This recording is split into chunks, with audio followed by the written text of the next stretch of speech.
estuvisteis conectados la semana pasada, nos volvemos a presentar. Yo soy Adriana Méndez, soy la secretaria del Colegio de Veterinarios de Lugo y primero que nada agradeceros a todos estar hoy aquí con nosotros. Todos sabemos lo difícil que es sacar un rato de nuestro tiempo para formación, así que se agradece enormemente todo el esfuerzo que hacemos. Y después presentaros a nuestro ponente, Javier Caruncho. La mayoría de vosotros ya lo conocéis por distintas circunstancias y si no porque estuvisteis la semana pasada aquí con nosotros. Sabéis, y si no sabéis os lo digo yo, que es un gran profesional, que le gusta muchísimo lo que hace y que eso se nota mucho. Agradecerte como siempre que hayas sacado un ratito para estar aquí con nosotros hoy. Espero que todos aprendamos mucho. Y nada, sin más dilación, pues empezamos. Vale. Hola a todos. Nada, encantado de estar otra vez con vosotros y nada, que muchas gracias por estar ahí detrás de la pantalla y gracias a Adriana y al Colegio de Lugo por invitarme. Nos habíamos quedado en esto que se me ha bloqueado. Vamos a ahora, ¿no? Vale, a ver si funciona. Vale, nos habíamos quedado en unos casos clínicos, ¿vale? Estábamos mirando, bueno, un poco la aproximación al paciente, ¿no? Con distrés respiratorio. Este es un perro que se nos presentó pues hace unos meses, ¿vale? Es un perro joven que se llama Axel, con una historia de, bueno, un perro que había estado en una protectora y justo cuando lo adoptaron empezó con tos, una tos que inicialmente se trató con dosiciclina, no respondió parcialmente a amoxicilina y clavulánico, pero como seguía esa tos, pues se empezó a tratar con corticoides. Y tras una breve mejoría, se produjo un empeoramiento y tras ese empeoramiento además apareció distrés respiratorio. Esta es la radiografía que nos envían sus veterinarios referentes, que es previa, digamos, a la aparición de ese distrés respiratorio, ¿vale? Y este es otro caso, ¿vale? De un schnauzer de 11 años que tiene una presentación aguda de distrés respiratorio y tos, pero que tiene una historia previa de diagnosticado de enfermedad valvular mitral hace ya año y medio, en un estadio B2, es decir, que ya había cardiomegalia y se estaba tratando con pimobendan y estaba pues estable hasta ahora, que llega pues muy inestable. Este sí que es una radiografía de ese día. Este perro tenía soplo, el otro perro no tenía soplo y los dos perros tenían taquicardia o al menos no tenían o no mantenían lo que era la arritmia respiratoria.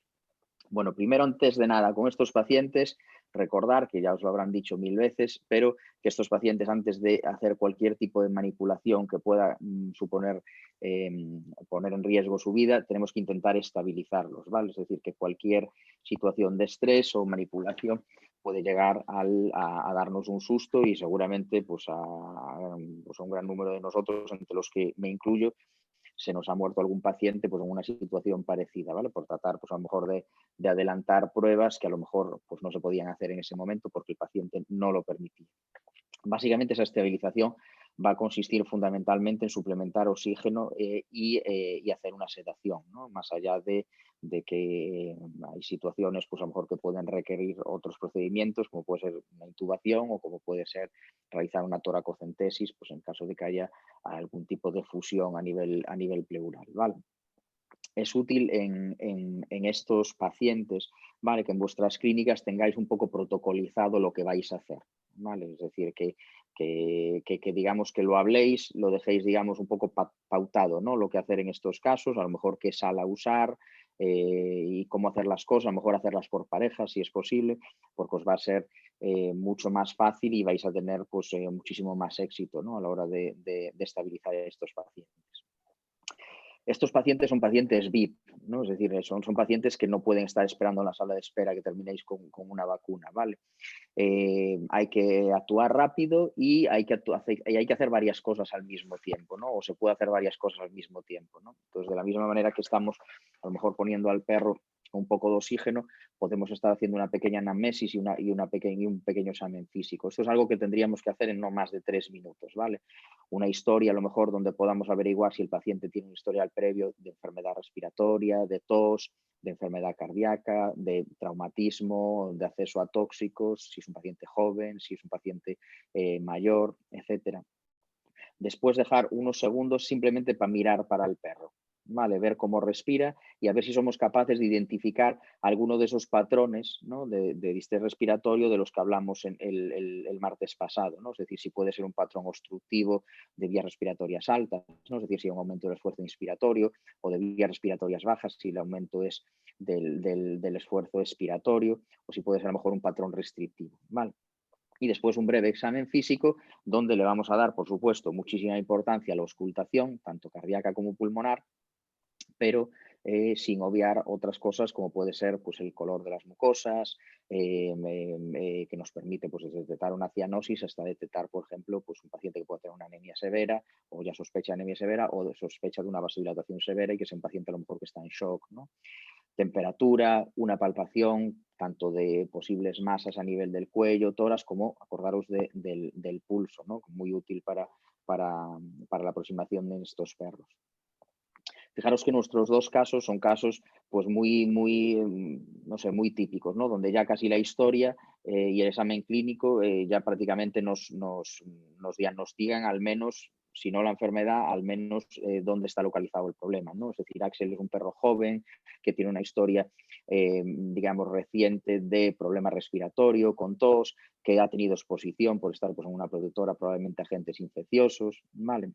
Y sin embargo, Sombra es un perro mayor que ya está diagnosticado una patología cardíaca y que tiene soplo, ¿no? Y que probablemente, pues, en estos casos, lo más probable es que haya sido una descompensación, ¿no? de esa enfermedad que hasta ese momento, pues, estaba estable.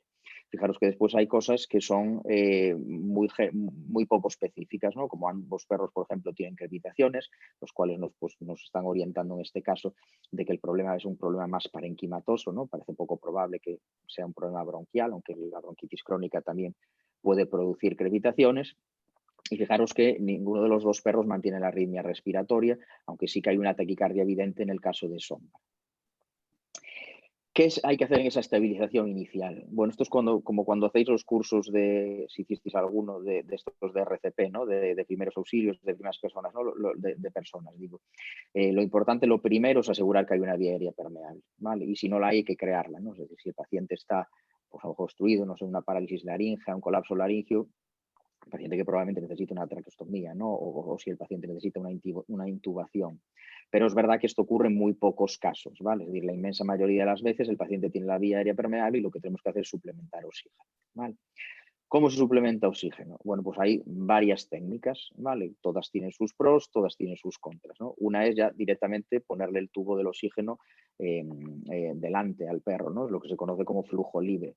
Y fijaros que tampoco es desdeñable, ¿no? Pues sueles conseguir o puedes conseguir unas FIOs, ¿no? Unas fracciones inspiradas de oxígeno de entre un 25 y un 40%, teniendo en cuenta que el aire respirado, ¿no? Sin suplementar con oxígeno tiene un 21%, ¿no?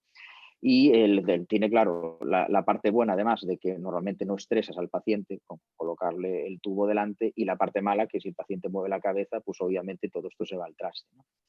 La mascarilla es otra opción, pero el problema de la mascarilla es que genera bastante estrés, ¿no? Y suele ser bastante difícil que estos pacientes os lo toleren.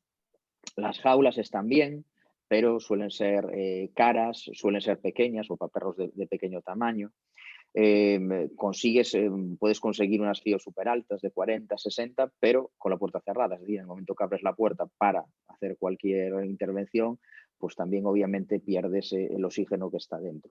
Y ojo con las jaulas, con la temperatura y con la humedad, ¿vale? Es decir, las jaulas buenas, ¿no? Las que ya están preparadas para esto, suelen tener reguladores de temperatura, se suele colocar más o menos unos 22 grados, un 40-50% de humedad, variable obviamente dependiendo de cada caso.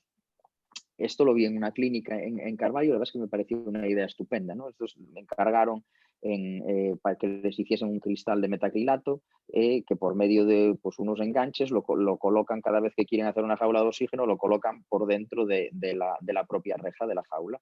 El cristal está perforado y tiene este sistema para que puedas enchufar ahí el conector de oxígeno y pues con esto se crea una jaula de oxígeno muy interesante, barata. Lo único es controlar, tener mucho cuidado con la temperatura, ¿vale? Hoy en día lo más recomendable son los catéteres intranasales, ¿vale? Que los puedes colocar en un ollar solo o en los dos ollares a la vez. Son muy fáciles de colocar, simplemente necesitas un poco de anestésico local, mides más o menos lo que es la distancia, ¿no? entre la narina y el canto medial del ojo, y normalmente no necesitas nada más para colocar el catéter, y después lo suturas un poco pues, alguno de los pliegues de la cara. A lo mejor tiene ese momento, digamos, de estrés donde estás colocando el catéter, pero después la parte buena es que te olvidas, ¿no? Y la inmensa mayoría de los perros incluso puedes dejarlos sin collar isabelino, y los que no, pues ahí sí que hay que tener un poco de cuidado, pero consigues unas fíos muy buenas y te permite sobre todo no estresar al perro ni tener que estar manipulándolo cada poco tiempo, ¿vale? Antes, después, es decir, una sedación yo creo que casi siempre va a ser necesaria, ¿vale? Y hay muchos protocolos de sedación para estos perros, y yo siempre os digo que yo creo que lo ideal es que uséis con lo que vosotros os sentís más cómodo, ¿vale? Yo suelo usar butorfanol, más o menos combinado con alguna benzodiazepina, pero mirar toda la gama, digamos, de drogas que tenéis para sedaciones en estos casos. La cepromacina es un sedante bueno, quizás tiene la parte mala de que es muy vasodilatador, es decir, yo no usaría cepromacina en casos donde sé que hay una hipotensión marcada, porque, por ejemplo, un perro que está en shock, sea un shock hipovolémico, un shock séptico, o a lo mejor si tengo una sospecha pues, de una cardiopatía dilatada o un derrame pericárdico, ¿no? Fijaros que en insuficiencia cardíaca congestiva está recomendado usar la morfina, porque aparte del efecto sedante, es un potente venodilatador, ¿no? Con lo cual podemos usarlo para el tratamiento de la insuficiencia cardíaca congestiva de paso que se damos al perro, ¿no? Yo personalmente a mí no me gusta usarla por dos motivos. Uno es que es fácil que produzca vómitos, ¿vale? Sobre todo si lo pones intramuscular o si lo pones intravenoso rápido. Es fácil que produzca vómitos y estos perros no están para permitirte que tengan un vómito, ¿vale? Hay un riesgo muy alto de una neumonía por aspiración. Y después, una cosa que pasa con la morfina es que va a producir una respiración muy superficial que después os va a liar y nos vamos a preocupar. Ya no vas a saber si es que está empeorando, si es la morfina o cuál es el problema, ¿no? Y en casos a lo mejor de traumatismos, pues puede ser útil utilizar sedantes que sean especialmente analgésicos, ¿no? Como por ejemplo la petidina o el fentanilo, ¿no? Y si tenéis que recurrir al propofol, recurrir al propofol. Es interesante tener una vía en estos perros, ¿vale? Intentar, pues, en el momento que el estrés os lo permita, colocar una vía, porque os va a permitir desde coger muestras de sangre para analíticas hasta pues eso, la medicación con fármacos tanto de tratamiento como para situaciones, por ejemplo, de emergencia o para sedaciones, ¿no? Y siempre la máxima de usar la dosis más pequeña que funcione. Bueno, no puedo irme de aquí sin hablar algo de ecografía, porque fundamentalmente es lo que hago, y probablemente muchos ya habéis oído hablar de lo que son las ecografías FAST, o también se llama ecografía Focus o ecografía abreviada, que básicamente son ecografías en la sala de urgencias, ¿vale? Hay varias modalidades de hacerlo. Yo os voy un poco a presentar lo que sería la ecografía FAST torácica, ¿no? O que también se llama T-FAST. Y básicamente consiste en escanear unos puntos concretos en el tórax, fundamentalmente con la idea de buscar líquido libre ante la sospecha, digamos, de que el hecho de que haya un líquido libre quiere decir que hay un daño interno. Fijaros que esta ecografía realmente nace de la ecografía que se realiza a los pacientes traumatizados, ¿vale? Es una ecografía un poco extrapolada de la ecografía de personas.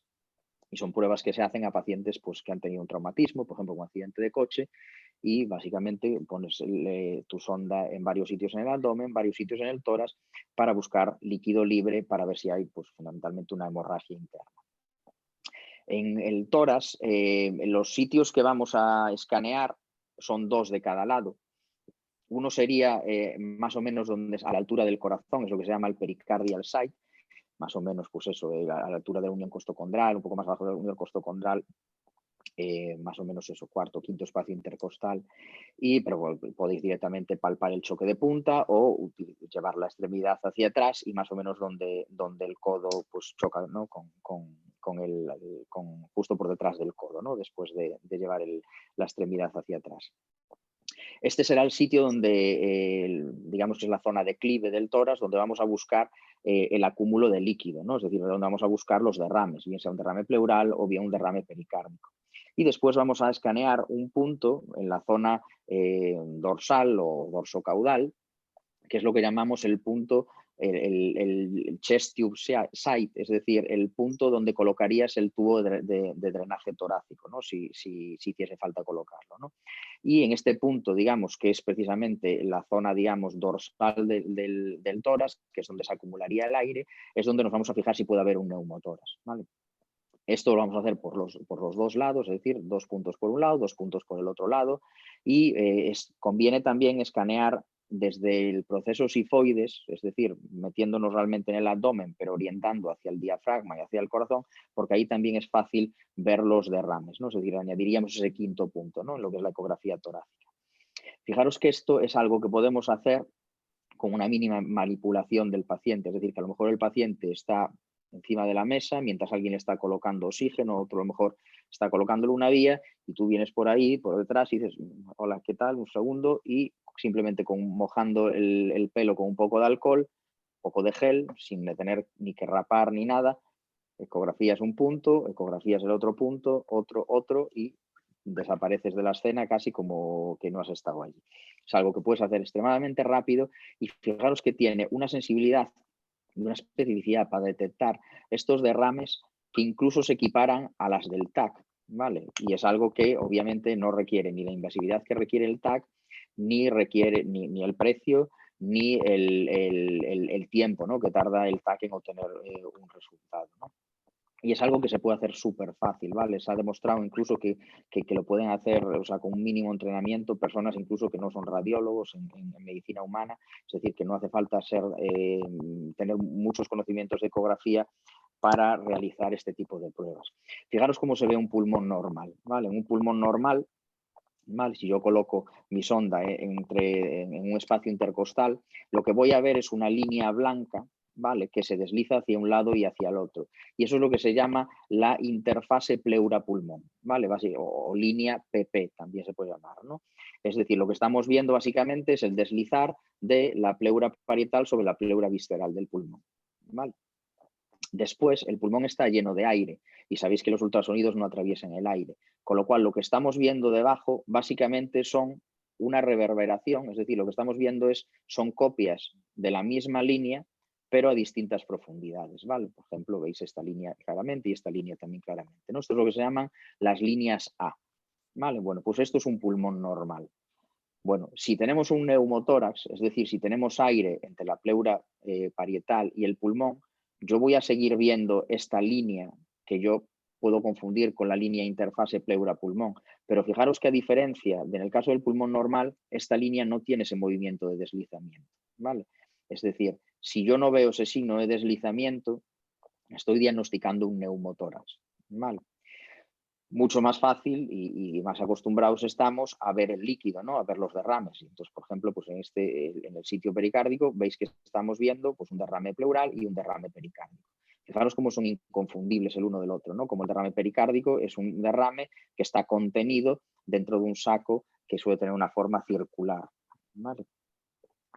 A esta ecografía FAST del tórax se fue perfeccionando con lo que se llama la ecografía BET-Blue, ¿vale? BET-Blue es un poco un juego de palabras, blue por el azul de la cianosis, pero también son las siglas básicamente traducido del inglés de la ecografía de la superficie pulmonar, ¿vale? Y básicamente lo que se descubrió es que éramos capaces por ecografía de diferenciar lo que llamamos un pulmón seco de un pulmón húmedo. ¿Vale? Un pulmón seco sería el pulmón pues, que os acabo de describir y de la misma manera que en una radiografía somos capaces de diferenciar un patrón intersticial cuando hay líquido en el intersticio o un patrón alveolar cuando ya el líquido invade la vía aérea, por ecografía también lo podemos hacer. solo con una salvedad, y es que necesitamos que esa lesión, ¿vale? O que este problema, que el líquido, digamos, llegue a la superficie del pulmón, ¿no? Es decir, que contacte con la pared torácica, porque si hay aire entre mi sonda y la lesión pulmonar, yo no voy a poder verla. Pero si llega hacia la superficie del pulmón, yo sí que lo voy a poder ver, ¿vale? Y de esa manera voy a poder diagnosticar desde un edema pulmonar cardiogénico o no cardiogénico, hasta una neumonía o, por ejemplo, una contusión. Una vez más, ¿vale? La misma imagen de tórax normal, que sería lo que llamaríamos un tórax seco, un pulmón seco, ¿vale? Es decir, nuestra línea PP con nuestras líneas de reverberación, que son las líneas AS, y nuestro signo de deslizamiento, ¿vale? O el slide sign, que se llama.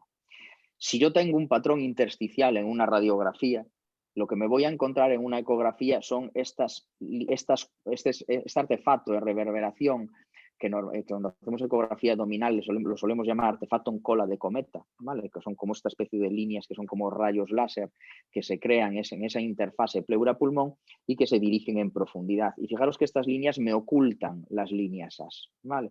Bueno, pues estas líneas que se llaman líneas BES o también se llaman Ultrasound Lung Rockets, ¿vale? O ULR, ¿no? De la abreviatura, lo que me está diciendo es que hay una enfermedad intersticial, ¿vale? Es decir, que hay líquido en el intersticio.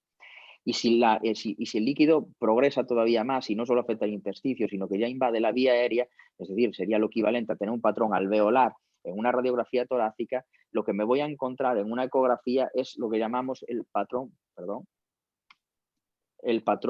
tisular, ¿vale? Es decir, voy a ver el pulmón como si fuese tejido blando, de hecho se parece bastante a la textura del hígado, y quizás con la salvedad que me suelo encontrar burbujas de gas pues atrapadas aún dentro de ese pulmón pues prácticamente inundado, ¿vale? Entonces esto lo que me está diciendo es que hay un patrón alveolar.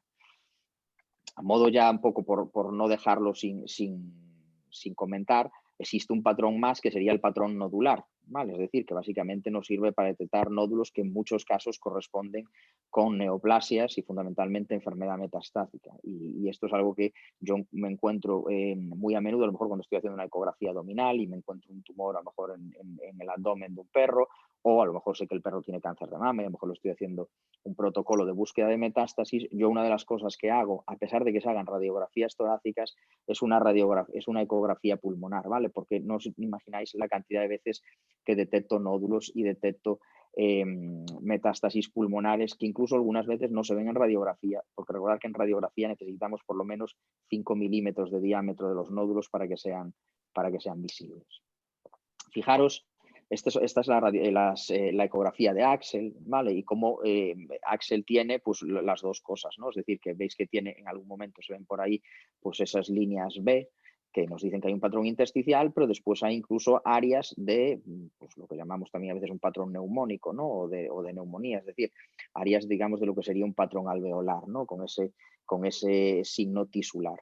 Y en este signo tisular, fijaros que me es muy útil a mí, por ejemplo, para coger muestras, ¿vale? Y aquí puedo coger una muestra con una aguja fina de una manera muy segura, porque fijaros que este pulmón está inundado, es decir, el riesgo de que yo cause, por ejemplo, un neumotórax es mínimo, ¿vale? Y me sirve de mucha utilidad. Estas son, por ejemplo, las citologías de Axel, que hay que decir que en este caso no fueron diagnósticas, pero cuando tenemos una neumonía bacteriana, por ejemplo, os vais a encontrar bacterias, ¿no? Y va a ser posible diagnosticar esa neumonía, incluso hacer un cultivo simplemente con una punción del parénquima pulmonar, ¿no? En el caso de Axel, o si es una neoplasia, por ejemplo, pues también útil, ¿no? En el caso de Axel, quizás lo más llamativo es que nos encontramos pues, un número de eosinófilos bastante elevado, ¿no? En comparación con lo que esperamos encontrar con la normalidad. No voy a hablar nada de ecocardiografía excepto esto, pero es que este corte yo lo suelo explicar también en los cursos a lo mejor que hacemos de ecografía abdominal, ¿no? Solemos dejar siempre un apartado que sea o que le llamamos a lo mejor pues, otras aplicaciones, ¿no? De la ecografía, donde hablamos pues, a lo mejor pues, eso, de la ecografía pulmonar, y yo siempre hablo de este corte, porque es un corte que es muy fácil de hacer y que nos es de gran utilidad en concreto en esta ecografía, digamos, de urgencias cuando tenemos un paciente con distrés respiratorio, ¿vale? Este corte es un corte que se llama el corte de base cardíaca, ¿vale? O un eje corto de base cardíaca. Y realmente lo que estamos viendo aquí es un corte transversal de la aorta a la altura de las válvulas, ¿vale? Fijaros que la aorta aquí tiene, con los senos de Valsalva, tiene esta forma como de trébol, ¿no? Con las valvas haciendo pues el signo pues como de la Mercedes. Y justo por debajo, lo que voy a encontrar con esta especie de forma de lágrima es el atrio izquierdo, ¿no? Con su orejuela aquí. Vale. Bueno, pues en este corte, que es muy fácil de hacer y os explico cómo, en condiciones normales, más o menos la aorta o el diámetro de la aorta y el diámetro del atrio izquierdo miden más o menos lo mismo. ¿Vale? Si yo un diámetro transversal de la aorta, un diámetro transversal del atrio, más o menos miden lo mismo. ¿Vale? Se estima más o menos en perros, pues admite hasta 1,5, en gatos un poquito más. Para hacer este corte lo que hacemos es colocar nuestra marca de referencia, ¿vale? Que sabéis que se corresponde, ¿no? Con el simbolito en la pantalla del ecógrafo. En ecocardiografía lo que colocaríamos se hace por el lado derecho, es decir, que más o menos a la altura donde está, digamos, el choque de punta o donde estaría el corazón, en el lado derecho, yo voy a orientar mi marca de referencia hacia el codo, ¿vale? Esto, si lo estoy haciendo con un preset de cardiología y lo estoy haciendo a lo mejor con una sonda de cardio. ¿Por qué digo esto? Porque en cardiología trabajamos con la marca de referencia a la derecha. Sin embargo, si tenéis el equipo programado solo para hacer ecografía abdominal, veréis que la marca de referencia os sale a la izquierda de la pantalla, con lo cual esto que os voy a decir sería al revés, es decir, tenéis que girar la sonda 180 grados. Entonces, en vuestro caso, la marca de referencia no os apuntará hacia el codo, sino que os apuntará hacia las vértebras lumbares. Lo que voy a hacer con eso es estar cortando el corazón en un plano, más o menos voy a hacer así, es decir, en un plano transversal, ¿vale? Y ahora lo que voy a hacer es orientar la sonda hacia la base del corazón, es decir, más o menos hacia las escápulas, ¿vale? Y con eso voy a llegar más o menos a este corte. No hace falta que hagáis un corte perfecto, ¿vale? Ni siquiera hace falta que toméis medidas. Lo que buscamos es tener una imagen un poco subjetiva de lo que está pasando, ¿vale? Esto sería el corte en movimiento y fijaros nuestros casos, ¿no? Este sería el caso de Axel, como veis aquí la aorta y la aurícula que prácticamente miden lo mismo y fijaros la diferencia tan abismal en el caso de Sombra, como tenéis aquí la aorta y aquí la aurícula que mide pues prácticamente 2,5 veces el tamaño de la aorta, ¿vale? Es un corte muy sencillo, podéis practicarlo, ¿vale? Para incluso en vuestro protocolo, ¿no? de atención a los pacientes con este tipo de problemas. Y fijaros que os puede dar muchísima información, ¿no? Es decir, imaginaros que tenéis, no sé, un gato, ¿no? Por ejemplo, que es especialmente frecuente que se presente, ¿no? Con distrés respiratorio por culpa de un derrame pleural. Es que mientras alguien está trabajando con el gato, pues vosotros estáis por detrás y a lo mejor simplemente con el gesto de poner la sonda en el ecógrafo diagnosticáis un derrame pleural y ya sabéis que lo primero que hay que hacer es drenar a ese gato para poder estabilizarlo, ¿no? Y a lo mejor no veis un derrame pleural, entonces os colocáis a lo mejor en los lóbulos dorsales por si detectáis un neumotórax. Y si no detectáis un neumotórax, lo que vais a hacer es barrer todo el pulmón, viendo si os encontráis esas líneas B que nos digan que hay un patrón intersticial o esos signos tisulares que os digan que hay un patrón alveolar, ¿vale? Y mientras detectáis eso, que puede ser, pues si lo encontráis, tanto una enfermedad respiratoria como una enfermedad cardíaca, fijaros que podéis hacer este corte también del corazón en el que ya probablemente vais a concluir si el problema es cardíaco o no lo es, ¿vale? Y pensar que para que tenga un perro o un gato una insuficiencia cardíaca congestiva del lado izquierdo, necesariamente va a tener que tener dilatada la aurícula izquierda. Y si no, no va a tener un edema pulmonar, ¿vale? Y a lo mejor no, el corazón está bien, a lo mejor ni siquiera detectáis ni líneas B, ni un patrón tisular, entonces estaréis ante un gato que muy probablemente lo que tenga sea un broncoespasmo. El caso de Axel, ¿vale? Que estas son las radiografías que se hicieron ese día, desgraciadamente se murió y se diagnosticó una neumonía por angiostrongylus post-mortem. ¿Vale? El caso de Sombra sí sobrevivió y tenía efectivamente un edema pulmonar cardiogénico. Y porque no quería dejar de mentar pues otra de las curiosidades y de utilidades que tiene la ecografía, ¿vale? Fijaros que todos reconocemos, ¿no? lo que le pasa a este perro, ¿no? Con esta disnea inspiratoria, con este estridor laríngeo, ¿vale? Y es que la ecografía también os sirve para diagnosticar una parálisis laringea, ¿vale? Es muy fácil, básicamente hay que colocar la sonda a la altura de la laringe, orientando un poco, vais desde la tráquea subiendo, cuando lleguéis a la laringe orientáis un poco hacia dorsal y en un corte transversal, ¿vale? Y vais a encontrar una imagen parecida a esta, ¿no? Esto sería el rimaglotis, es decir, el agujero, ¿no? de la laringe, y veis aquí estos puntos hiperecoicos que básicamente son los aritenoides y estos son las cuerdas vocales, ¿no? O los músculos vocales. Y cuando la laringe funciona, se va a abrir, ¿no? Es decir, vais a ver ese movimiento de abducción que lo van a hacer tanto las cuerdas vocales como los aritenoides. Y cuando tenéis una parálisis laringea, pues lo que vais a ver es que eso no se mueve, ¿no? Y veis aquí la laringe de este cocker, que veis que se mueve menos que las rodillas de un Playmobil. Entonces, es muy útil porque pensar que podéis diagnosticar la parálisis laringea sin necesidad de hacer una endoscopia, ¿vale? O someter al perro a una sedación o una anestesia, ya no tanto por el riesgo que pueda suponer o no suponer ese procedimiento, sino por el hecho de que las sedaciones o anestesias, si son muy profundas, incluso te van a deprimir el propio movimiento de la laringe y puede dar lugar a falsos positivos. ¿Vale? Esto es un vídeo que me pasó Javi Lista para que veáis cómo se ve una parálisis laringea.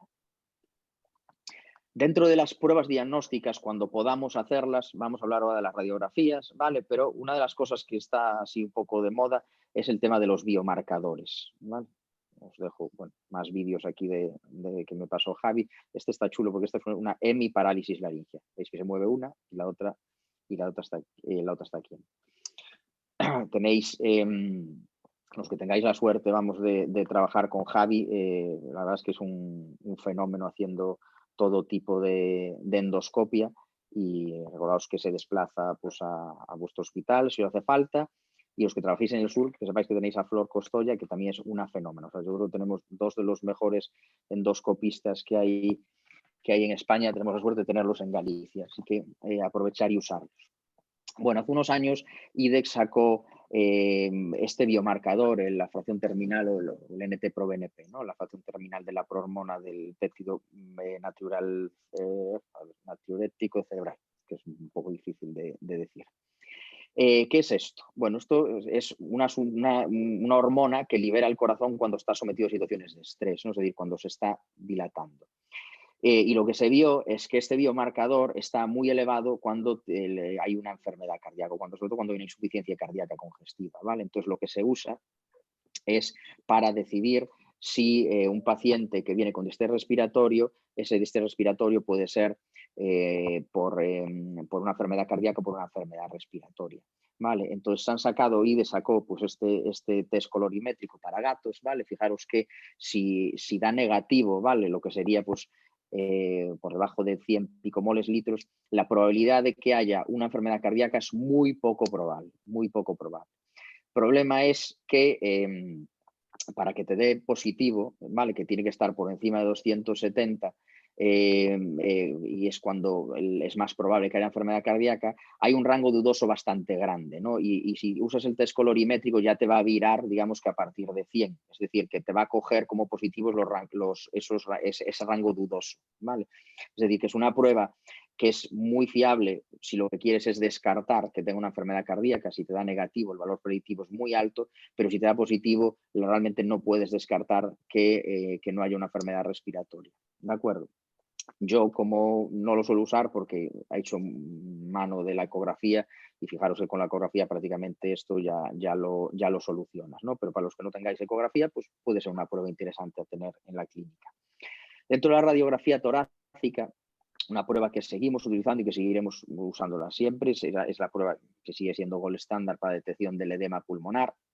Es una prueba que fijaros que es barata, muy disponible, muy fácil de realizar y que es no digo inocua, porque no son rayos X, pero bueno, que es muy poco invasiva, ¿no? Es decir, no suele requerir ni anestesia ni mucho menos abrir al perro para tener que realizarla, ¿vale? Y después también tiene unas cosas malas, ¿no? La radiografía. Una de ellas es que es fácil hacerlas mal, ¿vale? Y de hecho, y yo me presento como culpable primero, pero creo que no hacemos muy buenas radiografías torácicas y teníamos que pelear o sin ser torácicas, radiografías en general, y tenemos probablemente que pelear por hacerlas mejor. ¿Y por qué? Pues fácil, porque es que si la hacemos mal es fácil que cometamos errores, ¿no? Que nosotros creemos artefactos que nos puedan dar lugar a un error. Pero es que incluso realizándolas bien, es difícil de interpretar una radiografía torácica, ¿vale? O sea, la vía aérea, el corazón son tejidos blandos, no se ven tan bien en la radiografía como se ve un hueso, se superponen estructuras, es decir, no es fácil, ¿vale? Y eso hay que sumarle que, como ya hemos dicho antes, es una prueba que tiene poca sensibilidad, ¿vale? Y incluso poca especificidad, ¿no? Es decir, que un mismo patrón pueden ser muchas cosas, ¿no? Y no necesariamente, o en muy pocos casos vas a obtener un diagnóstico definitivo con una radiografía, ¿no? Pero aún así es siempre la primera prueba a realizar o la prueba de elección siempre cuando tenemos que explorar pues, una enfermedad respiratoria o la tos. Fijaros que, una vez más, el consenso la contempla a la hora de clasificar la enfermedad cardíaca, ¿no? Y a la hora de coger y decidir si el paciente tiene o no tiene una cardiomegalia, ¿no? Se admite la radiografía como técnica, ¿no? para poder detectarla. Una vez más, recordar que en otros países es bastante más caro la eco de lo que es aquí. ¿Cómo se hace una buena radiografía de tórax? Bueno, las proyecciones laterales, intentar, colocáis al paciente obviamente de cúbito, lateral, tirar suavemente las extremidades anteriores, suavemente la cabeza, por dos motivos. Una es para intentar no arrancársela, porque en algunos casos ves radiografías que no sabes si el perro ha sobrevivido o no. Y sobre todo también porque vais a crear artefactos en la tráquea, es decir, va a cambiar la tráquea de posición, vais a crear un colapso traqueal a veces por culpa de una sobreextensión del cuello. Entonces hay que intentar tirar suavemente de la cabeza, ¿de acuerdo? Y hay que intentar que la radiografía sea simétrica, que no esté rotada, ¿vale? Es decir, que esternón y vértebras tienen que estar en el mismo plano. Y para eso, yo en la mayoría de las veces tengo que colocar una cuña por debajo de más o menos unos 30 grados, cuñas que podéis comprar o podéis incluso fabricaroslas vosotros mismos y vais a una tienda de colchones y os decís, pedís que os hagan una espuma de las dimensiones que vosotros queráis, incluso después la podéis forrar como hicimos nosotros con una tela que sea impermeable, lavable y es muy fácil de hacer. Centramos el haz justo detrás de las escápulas y colimar, pues que se vea desde la entrada del tórax, arriba las vértebras, abajo el esternón y siempre coger un poco de abdomen, ¿vale? Y marcar la posición. Esto es una ecografía buena, esto es una ecografía que solo, vamos, de echar una peineta. Y con las radiografías dorsoventrales lo mismo, ¿vale? Es decir, colocaremos al perro o al gato en una posición de esfinge, ¿vale? Y hay que intentar que esternón y vértebras estén superpuestos, ¿vale? Y acordaros de marcar la posición, sí, porque me olvidé deciroslo en la radiografía lateral, ¿no? De si estáis haciendo si es una ecografía, si es una radiografía del lado derecho, del lado izquierdo, y en las dorsoventrales o ventroversales, cuál es el lado derecho y cuál es el lado izquierdo de la radiografía. Fijaros en esta radiografía, ¿no? La de la peineta de abajo, como me da la impresión que hay un aumento de la silueta cardíaca del lado derecho, ¿no? Y tenemos esa imagen de D invertida, ¿no? que estamos acostumbrados a reconocer como un aumento de tamaño de las cámaras del lado derecho. Lo que pasa es que esta radiografía no es valorable porque está muy rotada, ¿no? Y fijaros que la radiografía, cuando está bien hecha, veis que es un corazón completamente normal. ¿Cómo se ve un edema pulmonar en una radiografía? Bueno, vais a ver dos cosas. Primera cosa, el corazón tiene que estar grande. Concretamente tiene que estar grande la aurícula izquierda y eso es una de las cosas que vamos a discutir ahora. Vale. Y la siguiente cosa que vais a ver, bueno, aparte obviamente del patrón que os encontraréis, o bien un patrón alveolar, o bien un patrón intersticial, un patrón mixto, que normalmente en perros comienza en la región periliar, pero que acordaros que en gatos suele tener un patrón parcheado, tenéis que encontrar también dilatación de las venas pulmonares, es decir, congestión venosa, ¿vale? Y esa dilatación de las venas pulmonares, sabéis que lo vamos a ver mejor en una radiografía dorsoventral, comparando esa tríada de arteria, bronco y vena con la novena costilla, ¿vale? Y veis aquí la vena, que es mucho más gorda que la costilla y como hace pues, en su intersección un rectángulo, ¿no? En lugar de un cuadrado que hace la arteria. Y después, para saber si el corazón está grande, hay muchas maneras de verlo, ¿vale? Pero en general vais a ver que la tráquea se va a elevar. La tráquea normalmente tiene más o menos un ángulo de unos 30 grados con respecto a la columna y vais a ver que se va haciendo casi paralela a medida que la aurícula izquierda también pues, un aumento o cualquier aumento, digamos, de las aurículas te puede producir una elevación de la tráquea, pues veréis que se va elevando. Y con respecto a la aurícula izquierda, es muy frecuente ver esa elevación de la vena cava caudal, ¿no? Que normalmente tiene más o menos una orientación paralela a la columna y que cuando la aurícula izquierda se dilata vais a ver que la vena cava hace este gesto, ¿no? Bueno, ¿qué pasa con el índice vertebral? Bueno, el índice vertebral lo llevamos usando desde hace mucho tiempo, es muy fácil de realizar y tiene muy poca variabilidad entre observadores, con lo cual es una prueba pues francamente útil, ¿no? Recordar que hay que hacerla bien, y hacerla bien quiere decir que tenemos que seleccionar el eje largo desde la parte inferior de la carina hasta la parte más distal del ápex, y el eje corto del corazón va a ser una línea perpendicular a la anterior que ocupe la mayor anchura del corazón. Esas dos líneas, esos dos ejes, los vamos a llevar al inicio de la cuarta vértebra torácica y lo que vamos a hacer es contar el número de cuerpos vertebrales que ocupan los dos ejes, ¿vale? Y sabéis que más o menos se considera normal hasta 10,5. El problema que tenemos con el índice vertebral son varios. Uno es que hay muchísima variabilidad racial, incluso individual, pero racial ya es descomunal, ¿vale? Y razas como por ejemplo el Yorkshire o razas, razas atléticas, ¿no? Como son los boxers, por ejemplo, tienen índices vertebrales muy altos. Incluso perros normales tienen índices vertebrales de más de 10,5, ¿vale? Con lo cual probablemente necesitemos una actualización donde realmente este índice lo adaptemos a cada raza en particular.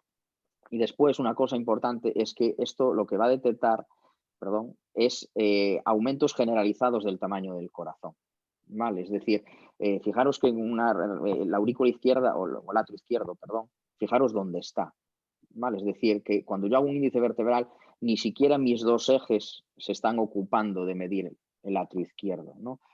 Y sin embargo, cuando yo tengo un aumento del lado derecho, que es este de aquí, fijaros, este es el ventrículo derecho, el atrio derecho, que es algo que ocurre con mucha frecuencia cuando tú tienes un perro con una patología respiratoria, ¿vale? Que hay un aumento de la silueta cardíaca derecha, donde vamos a ver un corazón más apoyado sobre el esternón, más cuadrado. Fijaros que eso lo va a medir muchísimo este índice vertebral, ¿vale? Por eso muchas veces tenemos perros que tienen pues cierto grado mejor de hipertensión pulmonar, que tienen una patología respiratoria crónica y que estáis asustados a lo mejor porque hay que hacer un ecocardio porque me da un índice vertebral de 11,5 o de 12, y resulta que ves la radiografía y ves que todo es un aumento del lado derecho y sin embargo la aurícula izquierda está completamente normal.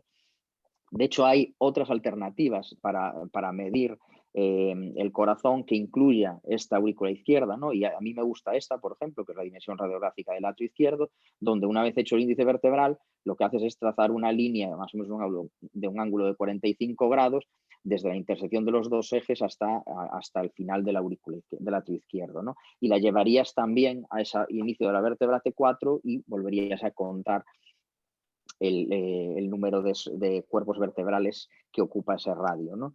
Y fijaros que se considera normal pues hasta casi 2 cuerpos vertebrales. Bueno, pues fijaros que esto tiene una sensibilidad y una especificidad súper altas, ¿no? Si lo comparamos con la ecocardiografía, que en este caso se considera la prueba gold estándar, frente a, pues sobre todo una sensibilidad especialmente baja que tiene el índice vertebral. Así que radiografía sí, pero con cabeza, ¿vale? Y tener especial precaución con estas mediciones que hacemos del índice vertebral, que sepáis que estamos midiendo pues todo el corazón y no solo el lado izquierdo, que a lo mejor es en estos momentos el que nos preocupa si tengo un paciente en el que sospecho de que pueda tener un edema pulmonar. Con respecto a lo que viene a ser el tratamiento del edema pulmonar, la verdad es que estaréis un poco hartos de escucharos, no hay nada nuevo desde ayer, pero sí que hay algo nuevo desde antes, o bastante nuevo si nos vamos antes de ayer, ¿vale? De hecho, yo que me considero una persona todavía bastante joven, yo me acuerdo cuando llegó el Pimobendan aquí, ¿vale? Es decir, cuando aún no existía el Pimobendan y tratábamos, pues, por ejemplo, las cardiomiopatías dilatadas usando la digosina como inotropo, que hoy es casi algo que consideramos ridículo, porque la eficacia, digamos, de aumentando la contractilidad que tiene la digosina es ínfima si lo comparamos con el Pimobendan, ¿no? Es decir, que en los últimos pues, 15, 20 años ha habido muchísimos cambios, ¿no? Y ahora pues tenemos la torasemida ya aprobada en veterinaria, la espironolactona ha ganado mucha fuerza, bueno, ha habido francamente muchos cambios, pero probablemente todos estéis ya bastante acostumbrados a ellos. porque los laboratorios se han encargado de presentar sus productos y de difundir todas estas novedades. Cuando la clave del tratamiento de la insuficiencia cardíaca congestiva, es decir, del edema pulmonar agudo, y sin ser agudo, pero bueno, en este caso agudo, son los diuréticos, ¿vale? Pero no vale cualquier diurético, ¿no? Es decir, el manitol es un diurético osmótico y a nadie se le ocurre usar el manitol, ¿no? Para tratar un edema pulmonar, ¿no? Es decir, vamos a usar diuréticos, se llaman diuréticos de ASA, que actúan a nivel del asa de Henle, ¿vale? Inhibiendo el contrasporte de sodio, potasio y cloro. Es decir, estoy hablando de la furosemida y de la torasemida. Fijaros que tienen por así decirlo, un poder diurético, ¿no? Es decir, son capaces de aumentar la excreción de sodio en torno a un 25% de la carga del filtrado, frente a, por ejemplo, un 2% que tiene la espironolactona, ¿vale? O un 8 o 10% que tienen los diuréticos tiacídicos. Es decir, yo una de las cosas que vi que pasó cuando empezó a usarse la espironolactona en veterinaria es que había gente que trataba el edema pulmonar usando espironolactona, ¿no? Y claro, me lleva las manos a la cabeza, ¿no? Era algo que era bueno, peligrosísimo y los perros que sobrevivieron obviamente era porque no tenían edema pulmonar, porque si no, pues no hubiesen sobrevivido, ¿vale? Es decir, que la espironolactona, aunque como clasificación entra dentro de los diuréticos, como veréis a continuación, realmente su uso no lo usamos realmente como un diurético, ¿vale? Es decir, aquí nos tenemos que limitar a diuréticos de ASA y como pues el que tenemos inyectado es la furosemida, pues hablaremos de la furosemida, ¿vale? Hicieron un estudio pues hace 6 años que era bastante interesante porque básicamente se dedicaron un poco a valorar la farmacocinética y la farmacodinámica de la furosemida dependiendo un poco de la vía de administración. Y hay varias lecturas de este estudio que son interesantes, ¿no? Y la primera es que se dieron cuenta que era mucho más útil hacer una infusión continua de furosemida que lo que hacíamos antes, ¿no? Que era pues, bolos intravenosos cada 2 horas, ¿no? ¿Por qué? Bueno, porque se vio que cuando usabas bolos intravenosos cada 2 horas, el cuerpo se iba a defender, ¿vale? Y se iba a activar el sistema neuroendocrino y a la vez que tú estabas eliminando agua, digamos, con los bolos, tu cuerpo se defendía reteniendo sodio y reteniendo agua, ¿no? Y sin embargo, con la infusión continua, probablemente por no hacer estos picos, ¿no? de acción, sino que tener, digamos, un uso más prolongado, más crónico en el tiempo, lo que se ve es que no ocurre esta activación del sistema neuroendocrino. Es decir, que se ha visto que la CRI frente a los bolos vas a conseguir una mayor diuresis, una mayor natriuresis y además con una menor caliuresis, es decir, con una menor pérdida de potasio, ¿vale?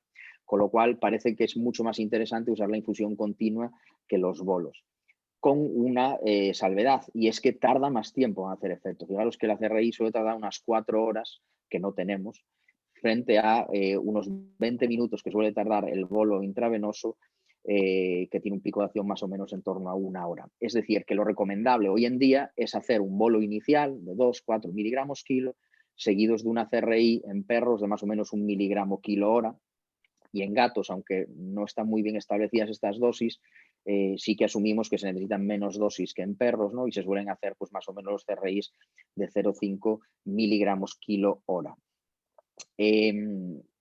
Son útiles para estas CRIs, por cierto, si conseguís en la farmacia las ampollas de 25 mililitros de furosemida, ¿vale? Porque probablemente con una ampolla la metes en una de estas, si tenéis las Shilling Pump, ¿no? Las bombas de jeringuilla, y es muy fácil y muy rápido de realizar una CRI de este tipo. Acordaros de que tenga siempre libre disposición al agua el paciente, ¿vale? Sobre todo cuando empieza la diuresis, y en general a estos perros, perros o gatos, no se les ponen fluidos, ¿vale? Es decir, si yo estoy quitando agua, no se la metamos por otro lado. 2 cosas interesantes también de este estudio es que la vía subcutánea es una vía nada despreciable, ¿vale? Y sobre todo en aquellos casos donde no somos capaces a lo mejor de tener una vía, por el motivo que sea, porque no la hemos cogido, es un animal muy pequeño o por el estrés que le ocasionamos, pues no dejemos de usar la vía subcutánea porque tarda un poco más en hacer efecto, pero incluso dura más tiempo el efecto, ¿no? Que la vía intravenosa. Con lo cual es una vía francamente útil, incluso se puede usar cada 4 horas. Y que la vía oral es que tiene una duración del efecto de 6 horas, ¿vale? Es decir, que es verdad que de forma crónica solemos usarla furosemida más o menos cada 12 horas al principio, ¿vale? Pero que sepáis que incluso se podría usar cada 4 horas, perdona, 4 veces al día, cada 6 horas, ¿no? la vía oral. Siempre vamos a acompañar esta terapia diurética con vasodilatadores, ¿vale? Fundamentalmente nos interesan venodilatadores, ¿vale? Para aumentar o para disminuir en este caso la presión de las venas y de los capilares pulmonares y controlar también pues con esto la insuficiencia cardíaca congestiva. Y dentro de los vasodilatadores, fijaros que usamos mucho los IECAs, pero los IECAs no tienen mucho sentido usarlos en esta fase. Es más, incluso podrían ser peligrosos, ¿vale? Por varios motivos. El primer motivo es que tardan en hacer efecto. O sea, se estima que tardan incluso una semana en hacer efecto, con lo cual, pues, no tenemos pues mucha prisa, digamos, por incorporarlos, ¿no? Y segundo es porque tienen un efecto sobre la arteria glomerular, vasodilatando la arteria glomerular aferente, con lo cual van a disminuir la tasa de filtración glomerular, disminuyendo la presión a ese nivel, ¿vale? Es decir, que puede ser peligroso usarlo en pacientes que pueden estar inestables, a lo mejor que están pues deshidratados o que están en shock, ¿vale? Podría ser peligroso para el riñón porque pueden tener un efecto pues nefrotóxico, ¿vale? Fijaros que incluso nosotros los IECAs los solemos retirar aunque no sea una situación de un paciente que viene descontrolado por una insuficiencia cardíaca congestiva, pero por el motivo que sea, yo que sé, que tiene una gastroenteritis o lo que sea, y el paciente a lo mejor no come, le retiramos el IECA, tampoco se lo damos, o si viene deshidratado, ¿no? Incluso para las anestesias generales, con un perro que está con IECA y que va a hacer una limpieza de boca, solemos retirar el IECA incluso una semana antes, ¿vale? Y después se lo volvemos a meter. Dentro de los vasodilatadores, sobre todo venodilatadores puros, siempre tuvieron o se usaron mucho los nitratos, ¿no? Y seguro que muchos os acordáis de la nitroglicerina, de los parches de nitroglicerina o de la pomada de nitroglicerina, que había que ponerse guantes, porque si no tú le estabas poniendo ahí la pomada y te mareabas, ¿no? Porque se absorbía, ¿no? De forma transdérmica, ¿no? Bueno, dentro de esos vasodilatadores, quizás el que usábamos más era el nitroprusiato, ¿vale? Que es un nitrato que hay que poner en infusión continua y que requiere una monitorización estrecha, ¿vale? Sobre todo la presión arterial, porque esa dilatación pues, nos puede producir la presión arterial, ¿vale? Y si necesitamos un efecto inotropo, ¿no? Es decir, esos perros a lo mejor que vienen en estado de shock, ¿no? Que tienes a lo mejor un shock cardiogénico, lo que se suele usar en estos casos es la dobutamina. ¿Vale? La dobutamina también hay que ponerla en infusión continua, tiene un potente efecto inotropo, es decir, va a aumentar mucho la contractilidad del corazón, estimulando los receptores beta-1 adrenérgicos, sin ser tan arritmogénica como es pues, su prima hermana, la dopamina, ¿vale? Y sin elevar tanto tampoco la frecuencia cardíaca, ¿vale? Con lo cual, pues quizás de las cosas a lo mejor que la dobutamina vais a usar más los que hagáis anestesia, ¿no? Y a lo mejor pues, hay aquí algún anestesista que me está escuchando y pues me dirá, oye, pues sí, pues yo la dobutamina la uso a lo mejor cuando necesito, pues eso, un perro a lo mejor que está hipotenso durante la cirugía y que o bien tiene una patología que hace que el corazón no se contraiga bien o bien que yo vea a lo mejor pues que el corazón no se contraiga bien y lo que suelo usar en estos casos es la dobutamina más a lo mejor que un vasopresor, ¿no? Como puede ser pues la dopamina o la noradrenalina, ¿no? Esto es algo de anestesia, ¿eh? No os estoy hablando ahora de tratamiento de la insuficiencia cardíaca congestiva.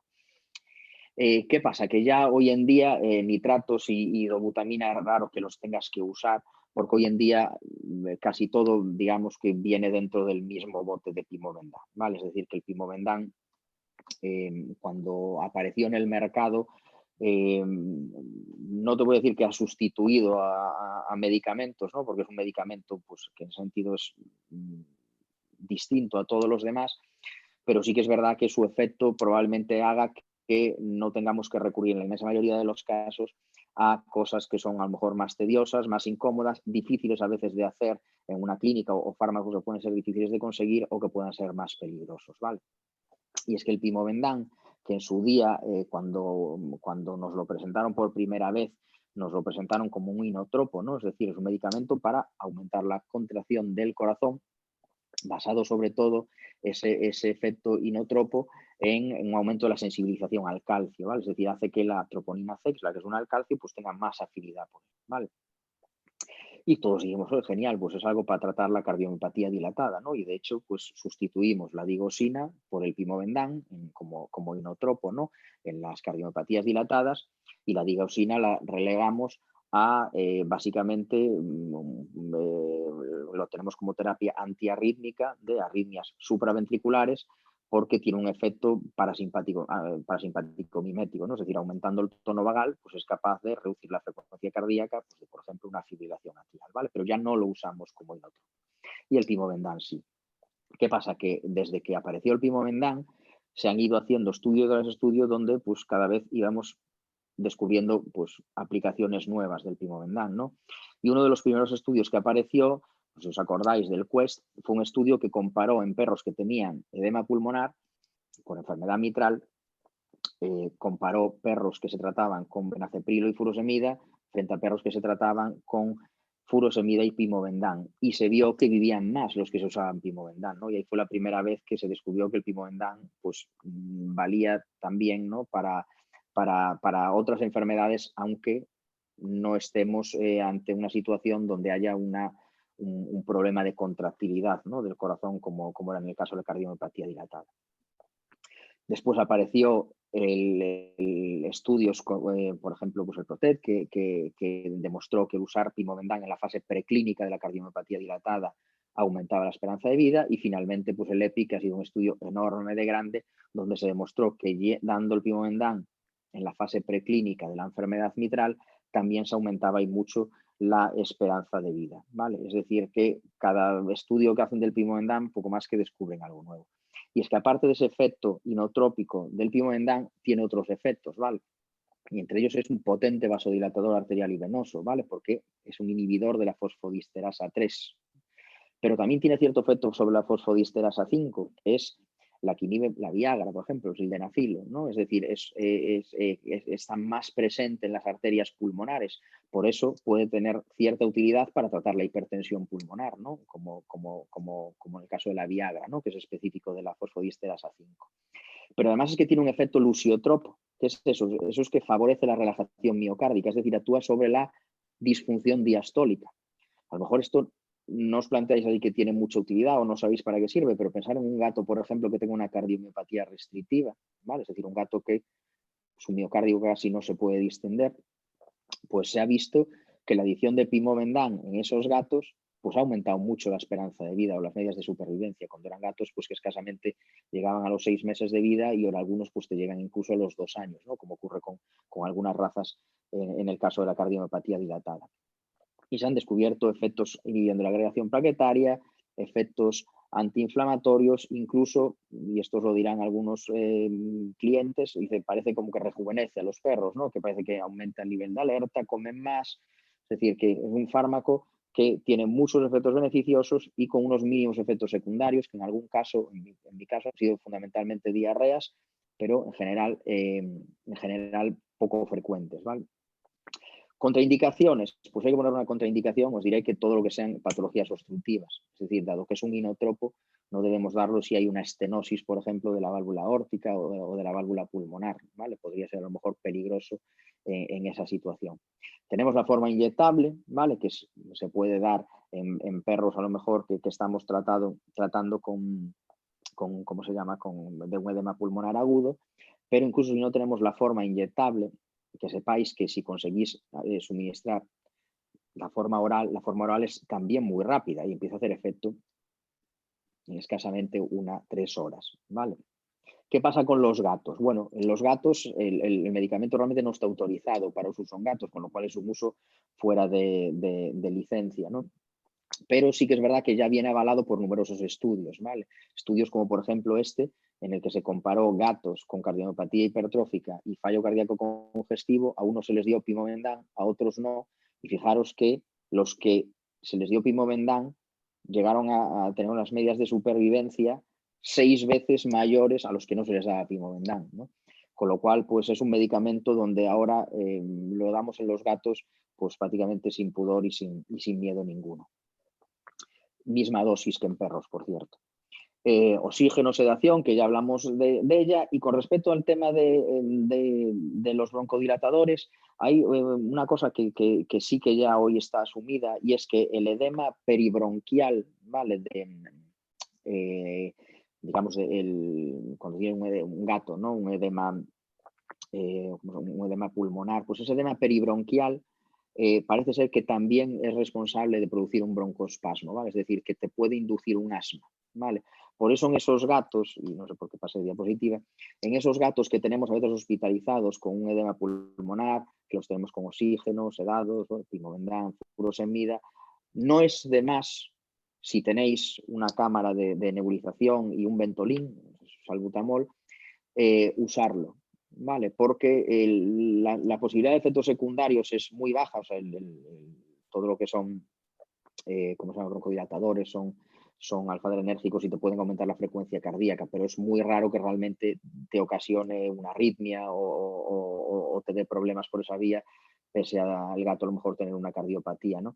Y sin embargo el beneficio tener es muy beneficioso, ¿no? En el caso de que realmente tengamos un broncoespasmo. Y después hay veces que tienes que echar mano de otras cosas, ¿no? Como puede ser, pues, si tienes que drenar pues una pleura, ¿no? Por ejemplo, os puse este ejemplo porque es curioso, porque seguramente no veráis muchos drenajes pericárdicos en un gato y seguramente no veráis muchos drenajes pericárdicos donde el líquido no es sangre, ¿vale? Y es que en los gatos con insuficiencia cardíaca congestiva es frecuente que te hagan derrames pericárdicos. Lo que pasa es que suelen ser derrames pericárdicos que no suelen ser necesario ni siquiera tratarlos, porque suelen ser muy pequeños, es decir, que clínicamente son insignificantes. Este sí lo era y lo drenamos y por eso un poco el vídeo. Y les damos el alta a estos animales cuando pues, los tenemos controlados. Idealmente frecuencias respiratorias pues, por debajo de 40, si bien es cierto que yo si el perro lo veo estable, incluso si me come, muchas veces veo que lo tengo controlado y lo mando para casa. Y en casa es muy importante instruir al dueño a que controle la frecuencia respiratoria en casa, ¿vale? Incluso hasta CEBA sacó una aplicación con el Cardalis para que se mida la frecuencia respiratoria. O sea, tienes hasta aplicaciones en el móvil para hacerlo.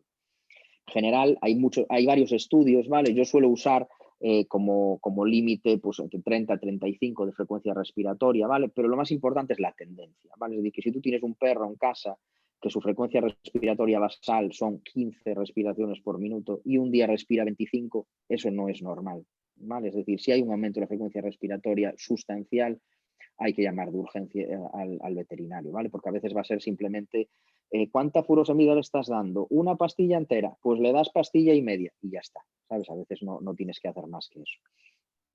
Solo hay que controlar en estos perros, ¿vale? La creatinina, ¿vale? Porque los estamos sometiendo pues, a una deshidratación, ¿no? Y a una vasodilatación que pueden producirnos azotemia. Yo lo que suelo hacer es en una semana les suelo repetir creatinina, electrolitos y siempre es algo que recomiendo repetir siempre que se haga un cambio de dosis, es decir, una subida de dosis, tanto de diuréticos como de vasodilatadores, y al menos, si no se hace, al menos cada 3 meses, ¿vale?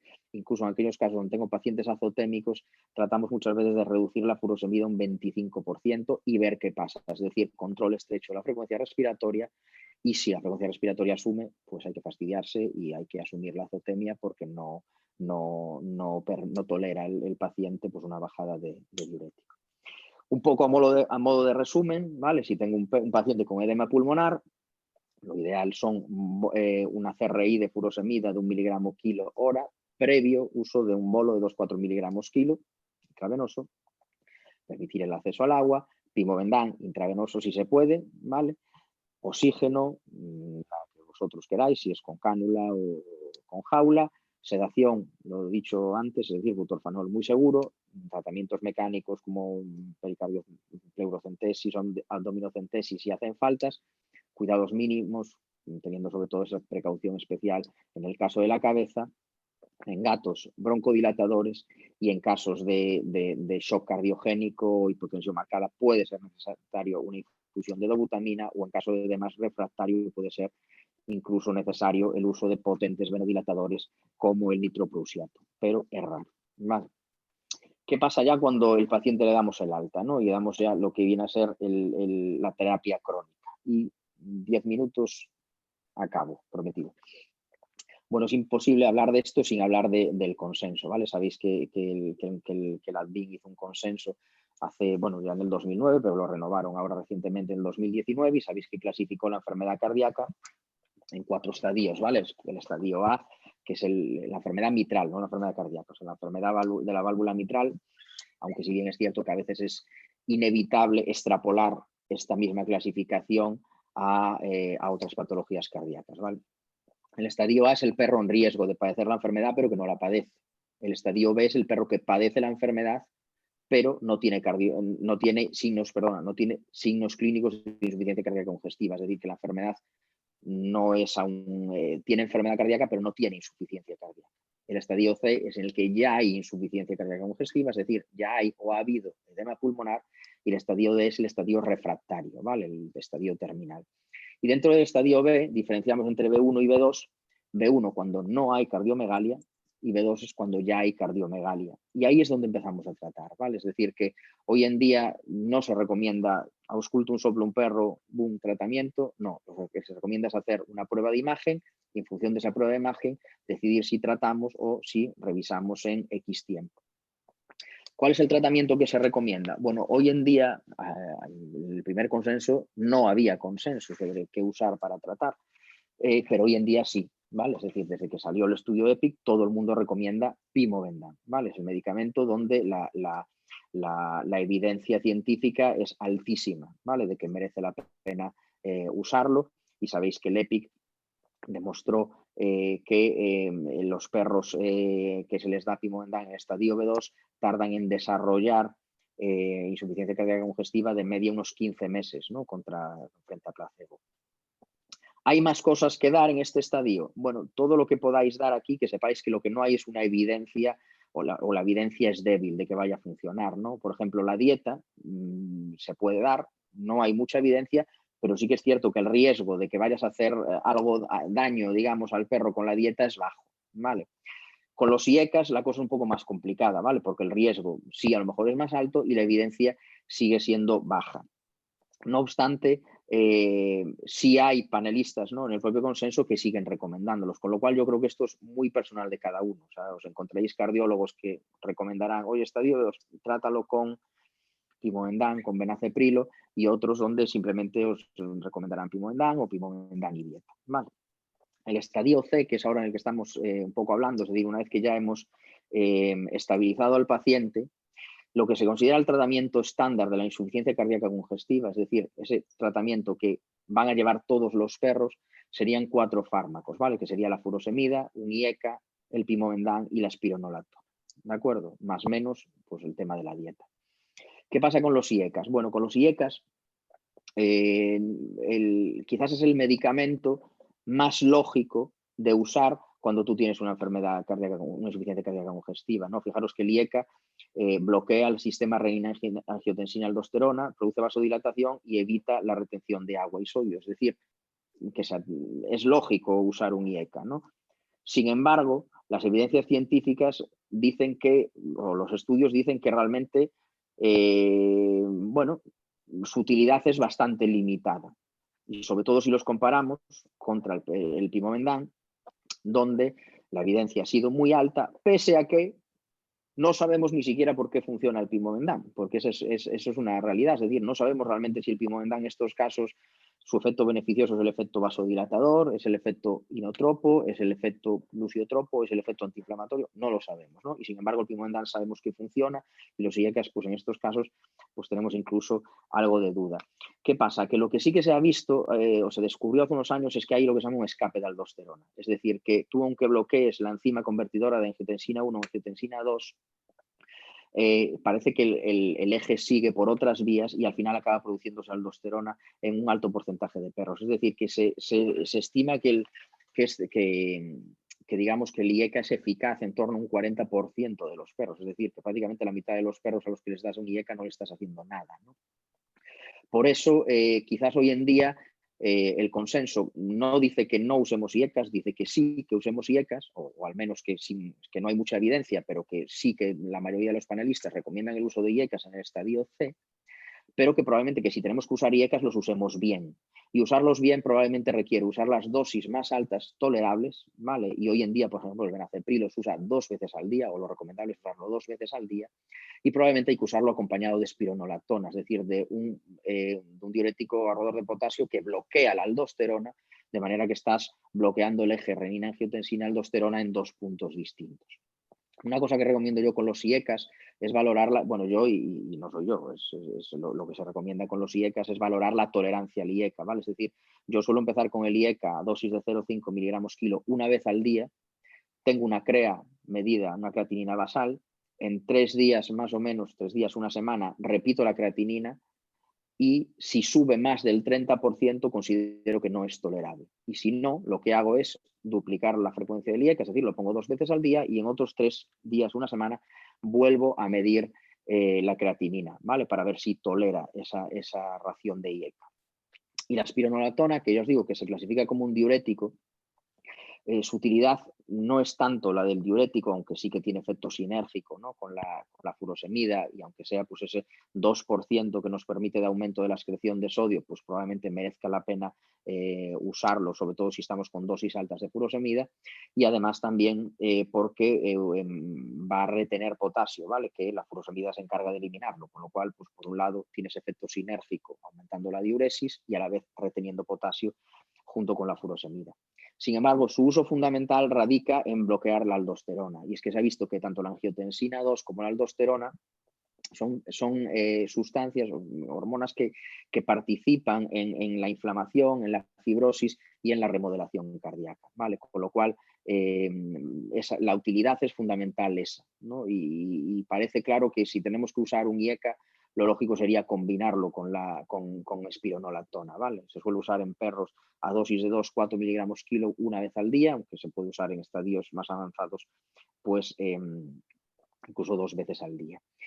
¿Qué pasa con el estadio D? Bueno, ¿cuál es el estadio D? Pues el estadio D es ese en el que estás cuando ya necesitas dosis de diuréticos o de furosemida de más de 8 miligramos kilo día, o si estás usando torasemida, pues la dosis equivalente de torasemida, o cuando necesitas dosis más altas de esos 4 fármacos que consideramos que es la terapia estándar, o cuando necesitas añadir medicamentos distintos de esos 4 medicamentos de la terapia estándar, pues por diversos motivos, como pueden ser complicaciones como aparición de una arritmia, la aparición de hipertensión pulmonar, ¿no? Y especialmente ligado al estadio C están la presencia de ascitis, ¿vale? Y, o sea, lo que es el fallo cardíaco derecho y la existencia de caquexia cardíaca. Y es que una cosa que ocurre con los diuréticos es que el cuerpo se defiende contra ellos, ¿vale? Es decir, que por un lado están funcionando los diuréticos y por otro lado el riñón, los fragmentos distales de la nefrona se están hipertrofiando, ¿no? Para retener más agua y retener más sodio. No se sabe por qué ocurre, pero sí que se sabe que una vez más participa la aldosterona, con lo cual, pues otra vez la utilidad de la espironolactona, ¿no? en ese bloqueo de la aldosterona. Una de las cosas que se puede hacer, ¿vale? para evitar o sobre todo para salvar esta resistencia a los diuréticos es, combinar diuréticos, ¿vale? Espironolactona si no lo habíamos añadido antes, pero incluso se pueden añadir diuréticos tiacídicos como la hidroclorotiacida, que actúa precisamente en esa parte hipertrofiada de la nefrona, o sustituir el diurético, y si estamos usando furosemida, pues pasarnos a usar torasemida, o incluso sustituir a lo mejor una de las tomas de furosemida por torasemida. Y es que la torasemida ha llegado para quedarse, ¿vale? Y inicialmente los estudios simplemente nos decían que la torasemida no era inferior a la furosemida, pero es que actualmente ya tenemos estudios donde nos dicen que no solo no es inferior, sino que incluso hasta es mejor que la furosemida, ¿vale? Y lo que se ha visto es que pacientes tratados con furosemida y torasemida, en algunos estudios pues se ve que viven más, ¿no? Los pacientes que se les da torasemida frente a los que se les da furosemida. Y una de las razones que se les achaca es precisamente ese efecto prolongado en el tiempo. Torasemida, que se suele dar una dosis, se considera que es 10 veces más potente que la furosemida, ¿no? Con lo cual solemos usar, pues si estamos ante dosis de furosemida, no sé, por poner un ejemplo, ¿no? Estamos dándole a un perro 40 miligramos al día, pues usaremos, dividido a lo mejor en 2 tomas o en 3 tomas, lo que haremos será darle 4 miligramos de torasemida pues una vez al día, ¿vale? No me voy a meter en el tratamiento de las arritmias, pero sí deciros una cosa. Si tenéis un perro que tiene un edema pulmonar o una ascitis, o que es, por ejemplo, una cardiomiopatía dilatada, que es frecuente que os vengan con fibrilación atrial, ¿vale? Y viene el perro con una ascitis tremenda, y el perro tiene una fibrilación atrial con una frecuencia cardíaca de 250.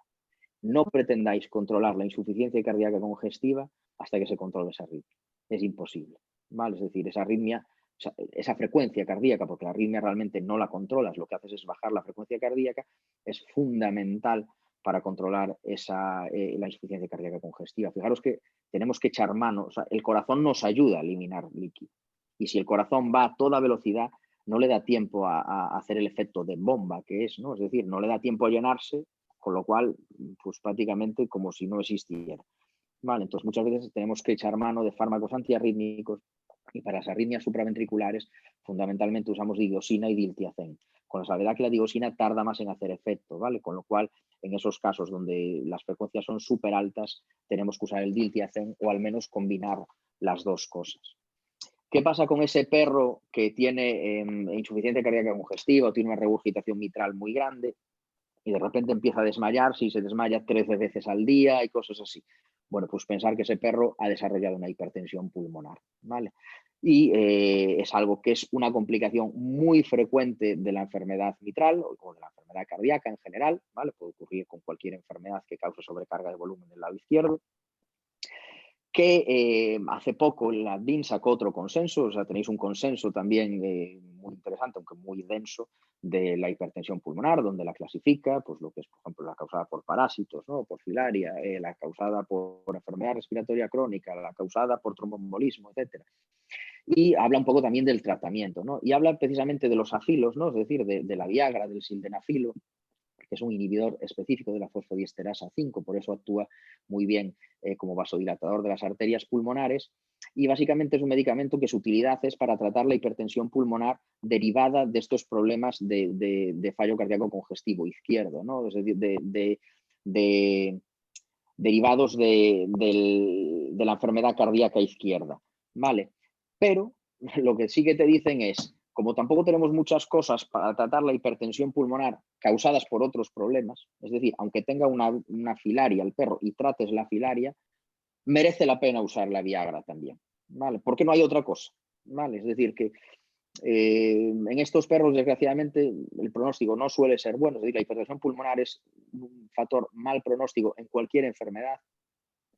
Y sí que lo que sí que se ve es que bueno, con la Viagra ganamos tiempo. Es decir, que la mejoría clínica es evidente, aunque después hacemos a lo mejor una ecocardio, medimos la presión arterial pulmonar y no os creáis que vais a encontraros un cambio o al menos un cambio sustancial, ¿vale? Sin embargo, la mejoría clínica sí que suele ser fundamental o muy evidente, sobre todo lo que viene a ser la corrección de los desmayos o la disminución de la frecuencia de los síncopes y la tolerancia al ejercicio.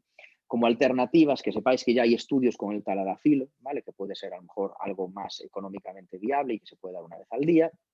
Y hay gente también, por ejemplo, que sin haber muchos estudios, pero bueno, usa el Pimovendan 3 veces al día en lugar de 2, ¿no? Es decir, fuera un poco de licencia. Y hay veces que nos encontramos pues que pese a todos, pese a tener controlada la insuficiencia cardíaca congestiva, el perro lo que no damos controlado es la tos. Y es que probablemente ese perro no solo tenga una enfermedad cardíaca, sino que tenga también una enfermedad respiratoria, ¿vale? Y si la conocemos, obviamente tratarla, es decir, que si el perro tiene una filaria, pues obviamente se tratará la filaria.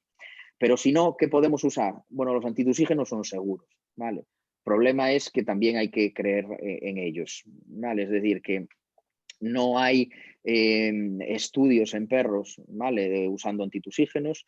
Los dos que se recomiendan, opioides más potentes, que son la hidrocodona y el butorfanol en su forma oral, porque la inyectable sí que la tenemos, aunque obviamente no es cómoda, que sepáis que la hidrocodona y el butorfanol oral no los tenemos en España, ¿vale? Con lo cual tenemos que echar mano de la codeína, que, bueno, pues hay gente o perros donde pues notaréis eficacia y otros donde pues probablemente no la notéis, ¿vale? Pero no os creáis que tenemos nada más, ¿vale? El dextrometorfano, que es el Romilar, que es un antitusígeno no opioide, hoy en día se considera que no vale para nada, ¿vale? Con lo cual, pues podéis un poco ahorrároslo. Quizás hay veces que yo creo que la codeína funciona más, a veces por el efecto sedante que tiene. Sabes que probablemente los perros, por ejemplo, que duermen, que tosen más por la noche, quizás una codeína, a lo mejor solamente por la noche, es útil porque lo seda un poco y parece como que descansan más. Y algunas cosas, a veces vais a tener que echar mano de glucocorticoides. ¿Qué pasa? Que vais a tener que evitar, en estos perros con fallo cardíaco congestivo, vais a tener que evitar los corticoides por vía sistémica, ¿vale? Porque son congestivos, es decir, te van a aumentar o te van a llenar los vasos sanguíneos de agua en unos pacientes que obviamente no se lo pueden permitir, ¿vale? Con lo cual probablemente vais a tener que echar manos de lo que son las vías tópicas, ¿no? O locales, ¿no? Es decir, fundamentalmente la fluticasona, y tener, eso sí, en cuenta que la fluticasona tarda tiempo en hacer efecto, ¿vale? Por lo menos unas 2 semanas va a tardar tiempo en alcanzar concentraciones. Solo deciros una cosa y termino, y es que hay varios estudios que han demostrado muertes súbitas en gatos mayores por el uso de corticoides de POT, y se cree que es precisamente por este efecto congestivo en gatos que probablemente tengan una cardiomiopatía de base oculta, que no lo sabemos, le ponemos un depomoderín y se muere. Pues hay varios casos descritos, con lo cual, sobre todo en esos gatos mayores, intentar evitar esas formas de POT.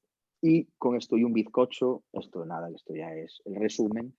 Y nada, que ha sido un placer y que muchas gracias por vuestra atención y que si tenéis alguna pregunta, pues que os la contesto, que aún hay tiempo.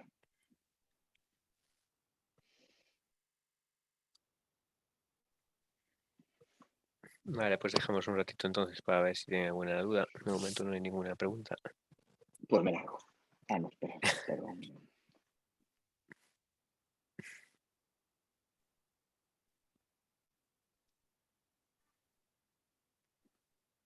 Esto cuando yo abro aquí el rollo de preguntas y respuestas, ¿no?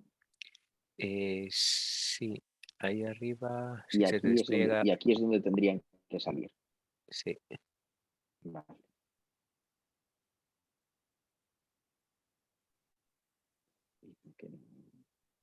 Y esto está abierto. Sí. Bueno.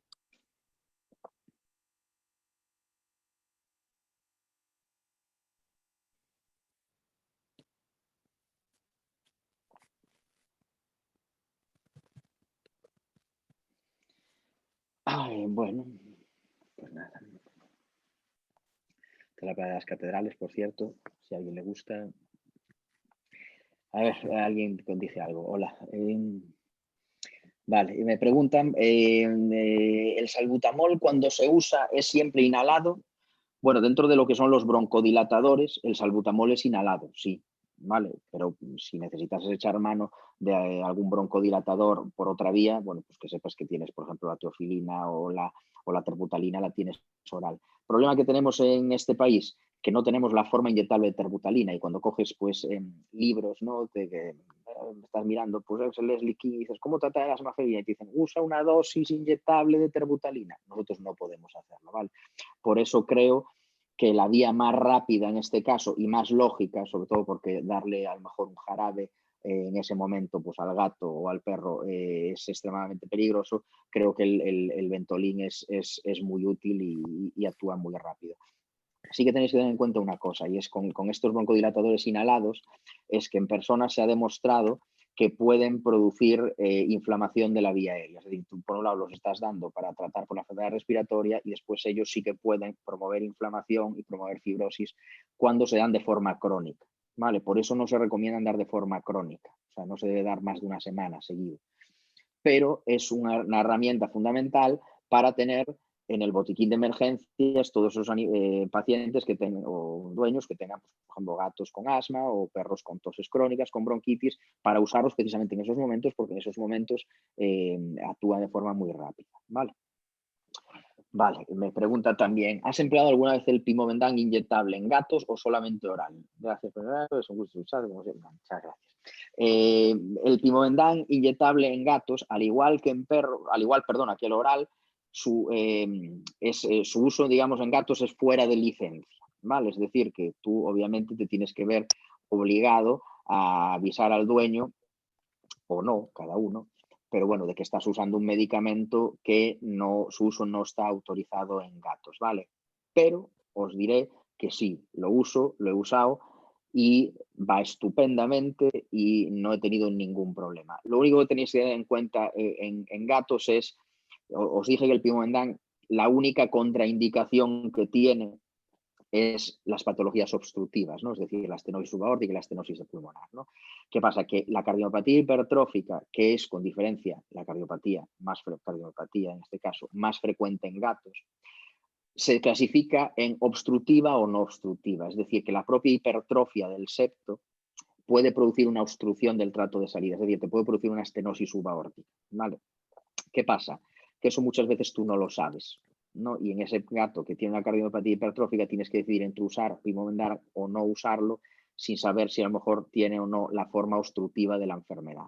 Bueno, pues el estudio, por ejemplo, que os puse antes, ¿no? Donde compararon gatos con cardiopatía hipertrófica a los que se les dio Pimovendan y a los que no se les dio Pimovendan, fijaros que ese estudio ni siquiera discriminaba entre pacientes con cardiopatía hipertrófica obstructiva o no obstructiva. Es decir, que pese a no deber darse en una forma obstructiva, la verdad es que es tan seguro y el beneficio de obtener es tan alto que yo, salvo que tenga muy claro que hay una forma obstructiva y que es una obstrucción muy seria, probablemente lo daría igual.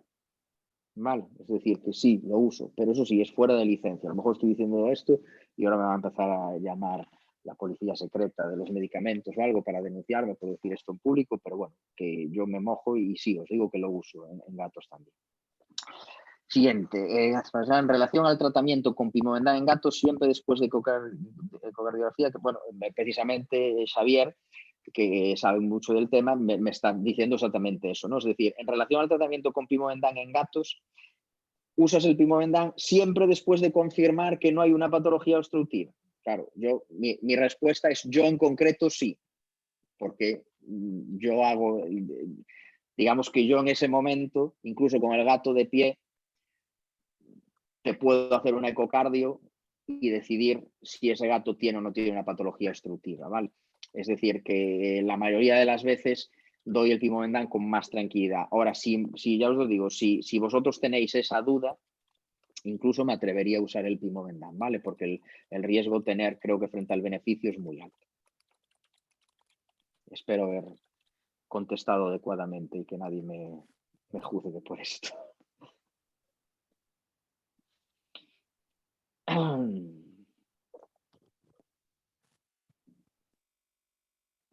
Bueno, no sé si tenéis alguna pregunta más. Le pasaré a Adriana las diapositivas de la charla, ¿vale? Porque como hay así resúmenes y bastantes cosas escritas, pues yo creo que os son así de utilidad. Y a ver si me acuerdo, os escribo ahí mi email para el que quiera escribirme con cualquier cosa, pues dudas o mandarme imágenes de eco, lo que vosotros queráis. Yo suelo contestar todo, pero no al momento, ¿vale? Entonces, con paciencia, pues lo contesto y podéis escribirme todo lo que queráis. No sé si hay algo más. Me está diciendo Adri por la otra línea. Diles que cuando te pasen las diapositivas, que se las enviaré. Pues eso, que enviaré las diapositivas, ¿vale? Para que las tengáis. ¿Y qué opinas del empleo de IECAS en gatos? Buena pregunta. Pues al igual que pasa con los perros, el problema que tenemos con los gatos es que estamos muy faltos de estudios, ¿vale? Fijaros que si cogéis el Fortecor, aún hoy en día, el prospecto del Fortecor dice que se usa para el tratamiento de la insuficiencia cardíaca en perros y para el tratamiento de la proteinuria en gatos, ¿vale? Es decir, que no hay estudios realmente en gatos un poco de la eficacia de estos. Pero pasa un poco como en los perros, ¿vale? Es decir, es un medicamento que la propia obviedad hace que sí, que lo usemos, ¿vale? Con los gatos, así como os dije que el modelo, digamos, de clasificación de la DIN para la enfermedad mitral es extrapolable a prácticamente todas las enfermedades cardíacas, y por ejemplo en el caso de la cardiomopatía dilatada, también tratamos con Pimovendan en la fase preclínica, es decir, si detectamos la enfermedad ya en lo que sería pues, el estadio B2 de la cardiomopatía dilatada, empezaríamos con Pimovendan, ¿no? Y sería lo mismo para, no sé, pensar a lo mejor en un labrador con una displasia de tricúspide, ¿vale? De una enfermedad congénita, imaginaros que es severa y que causa una sobrecarga de volumen, pues lo clasificaríamos igual, ¿no? Es decir, que si vemos que hay un problema que es hemodinámicamente significativo, que causa una sobrecarga de volumen, vamos a tratarlo con Pimovendan, aunque realmente No está demostrado que el uso de pimovendan en la displasia de tricúspide valga para algo, pero lo extrapolamos, ¿vale? Bueno, pues con los gatos es un poco distinto, ¿vale?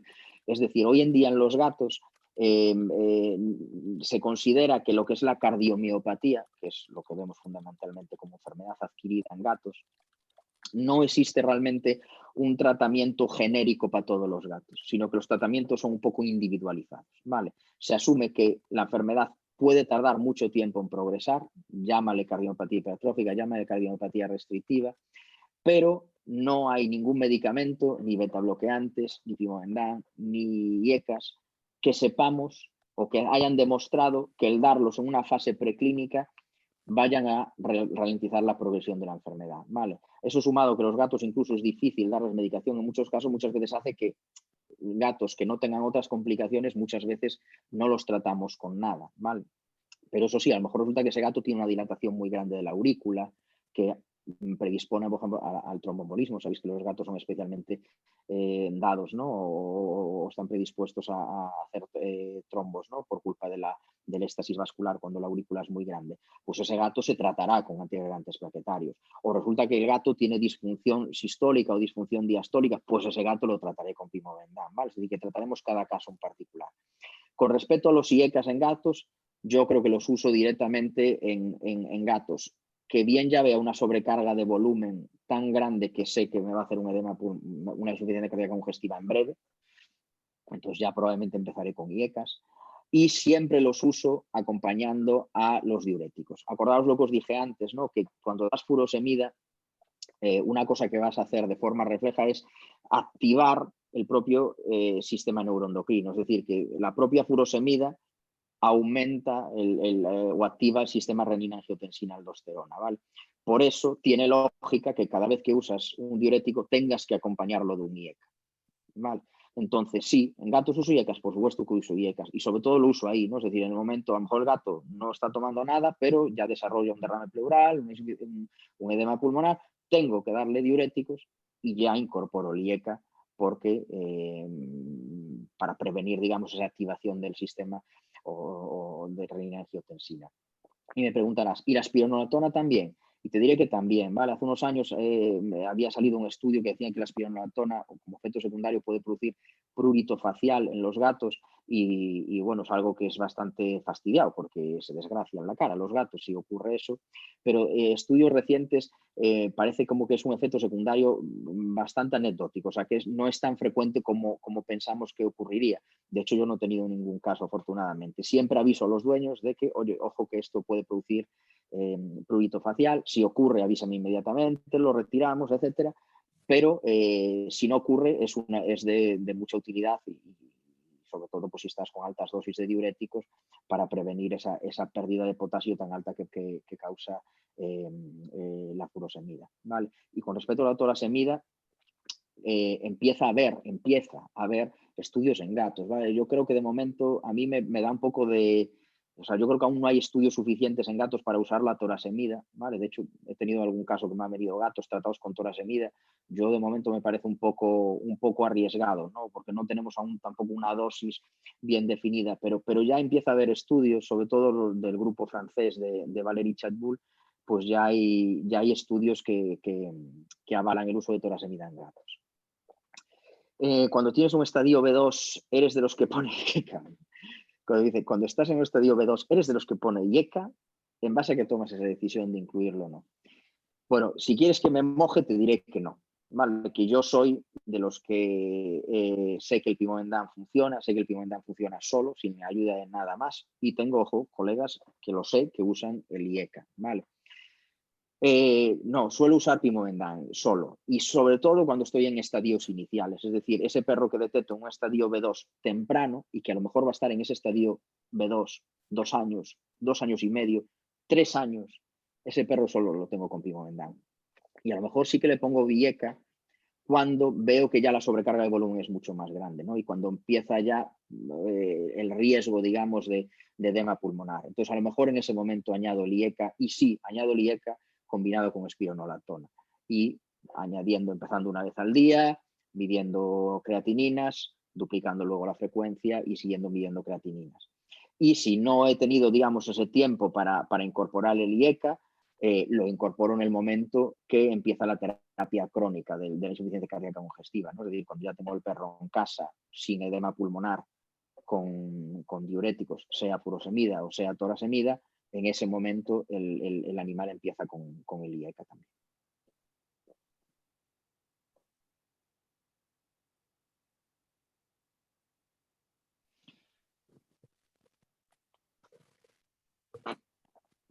Qué bien, cuántas preguntas esta vez.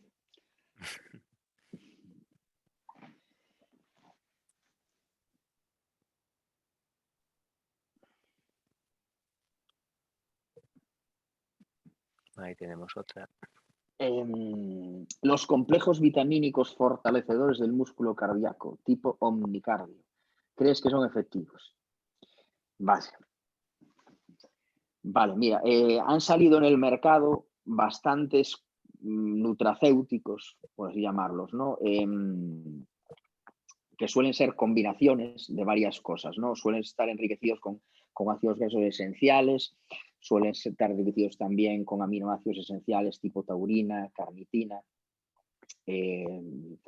fundamentalmente esas cosas. Algunos pueden traer suplementos de potasio o tener a lo mejor, bueno, bajo sodio, etcétera, etcétera. Magnesio también suelen tener.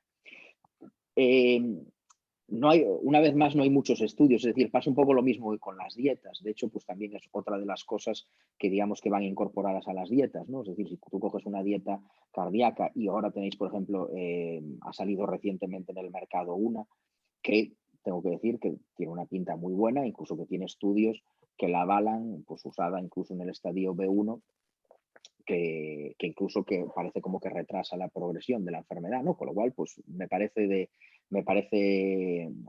útiles las dietas, ¿no?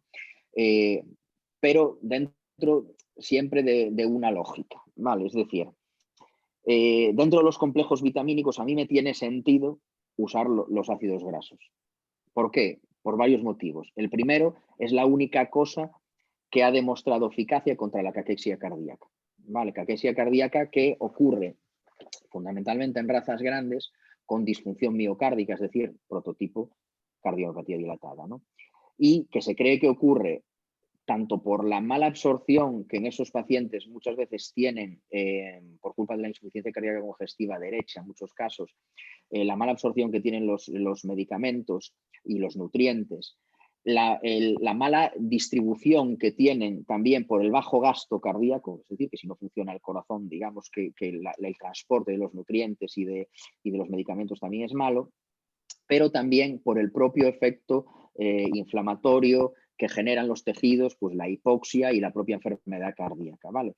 Bueno, la caquexia cardíaca es siempre un signo de mal pronóstico y es muy difícil de contrarrestar.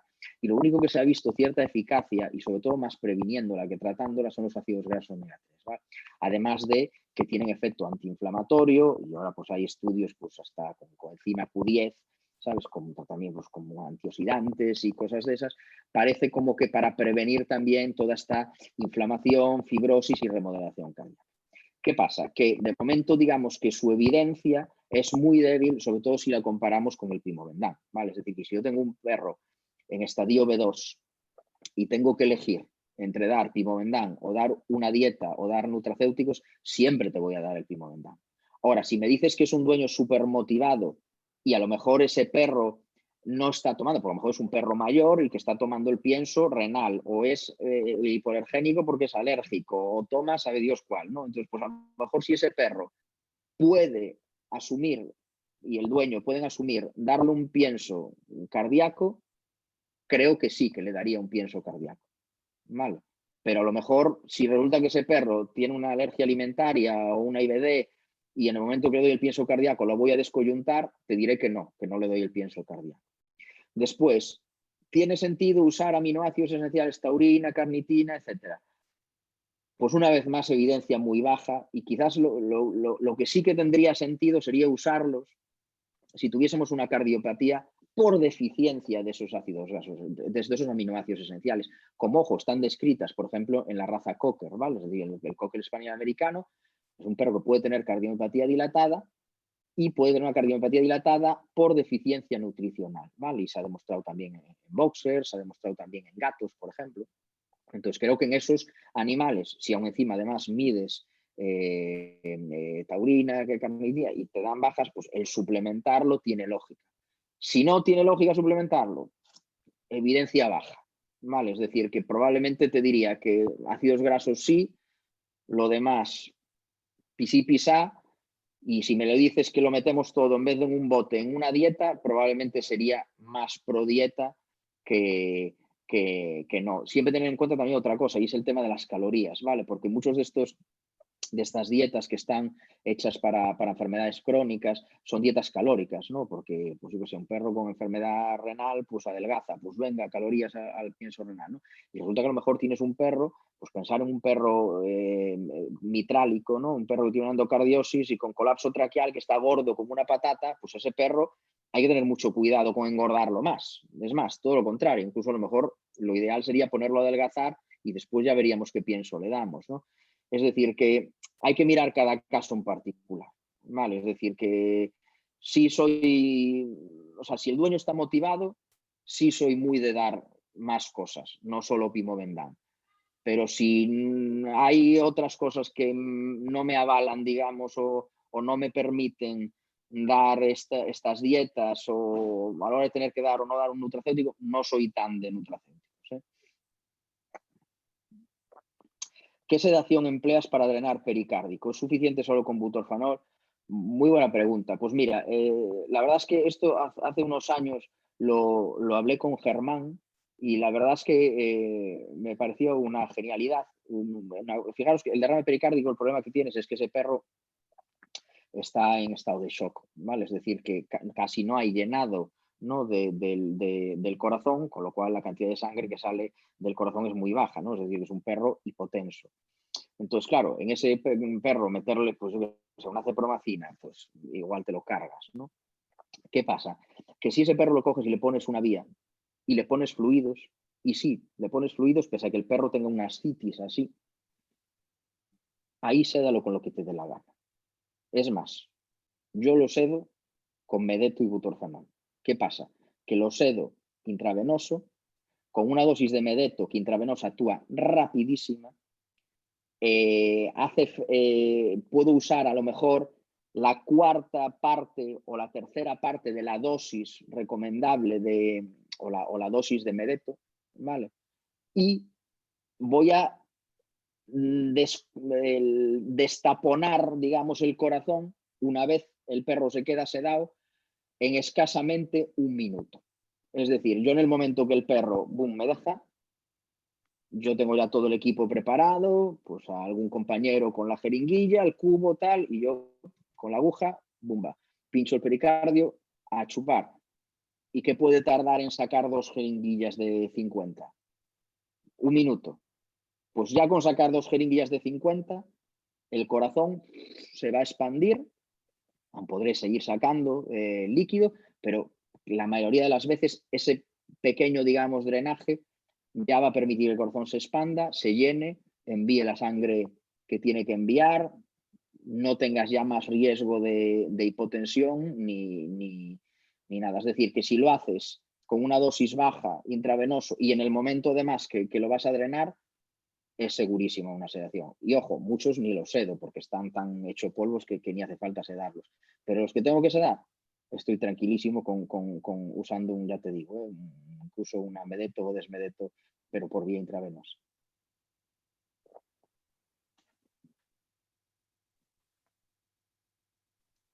Esto seguro que voy a recibir alguna colleja de alguien por haber soltado esto. Pero es lo que hago y me siento, ya te digo, muy, muy tranquilo. También yo dreno los pericardios con aguja, que si no estáis, yo estoy muy acostumbrado a hacer las cosas ecoguiadas, ¿vale?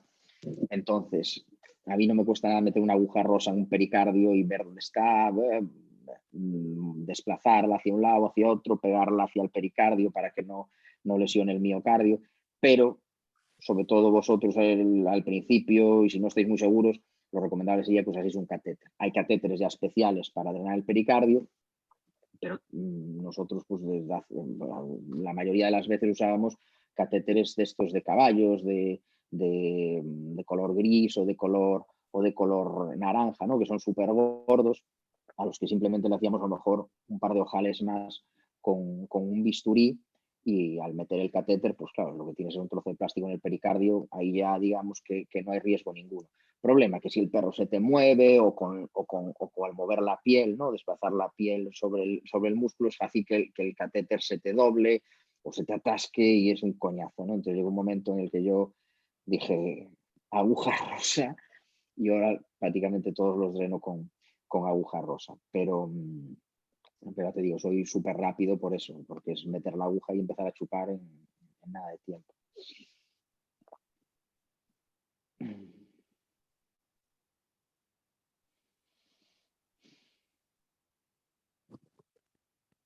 Bueno, pues parece que ya no tenemos ninguna pregunta más de momento. Si queréis me quedo un rato más, que acaba de llegar mi mujer y mi hijo, y yo cuanto más tiempo esté aquí mejor. Bueno, pues eso como No, ya tú quieras. Bueno, pues nada, que ha sido un placer y nada, que contéis conmigo para más cursos de estos, pero también vosotros que contéis conmigo para lo que queráis, ¿vale? Os paso mi mail y de verdad que muchísimas gracias, que ha sido como volver a casa. Vale, muchas gracias a todos. Gracias a ti. Venga, buen día. Hasta Chao. luego.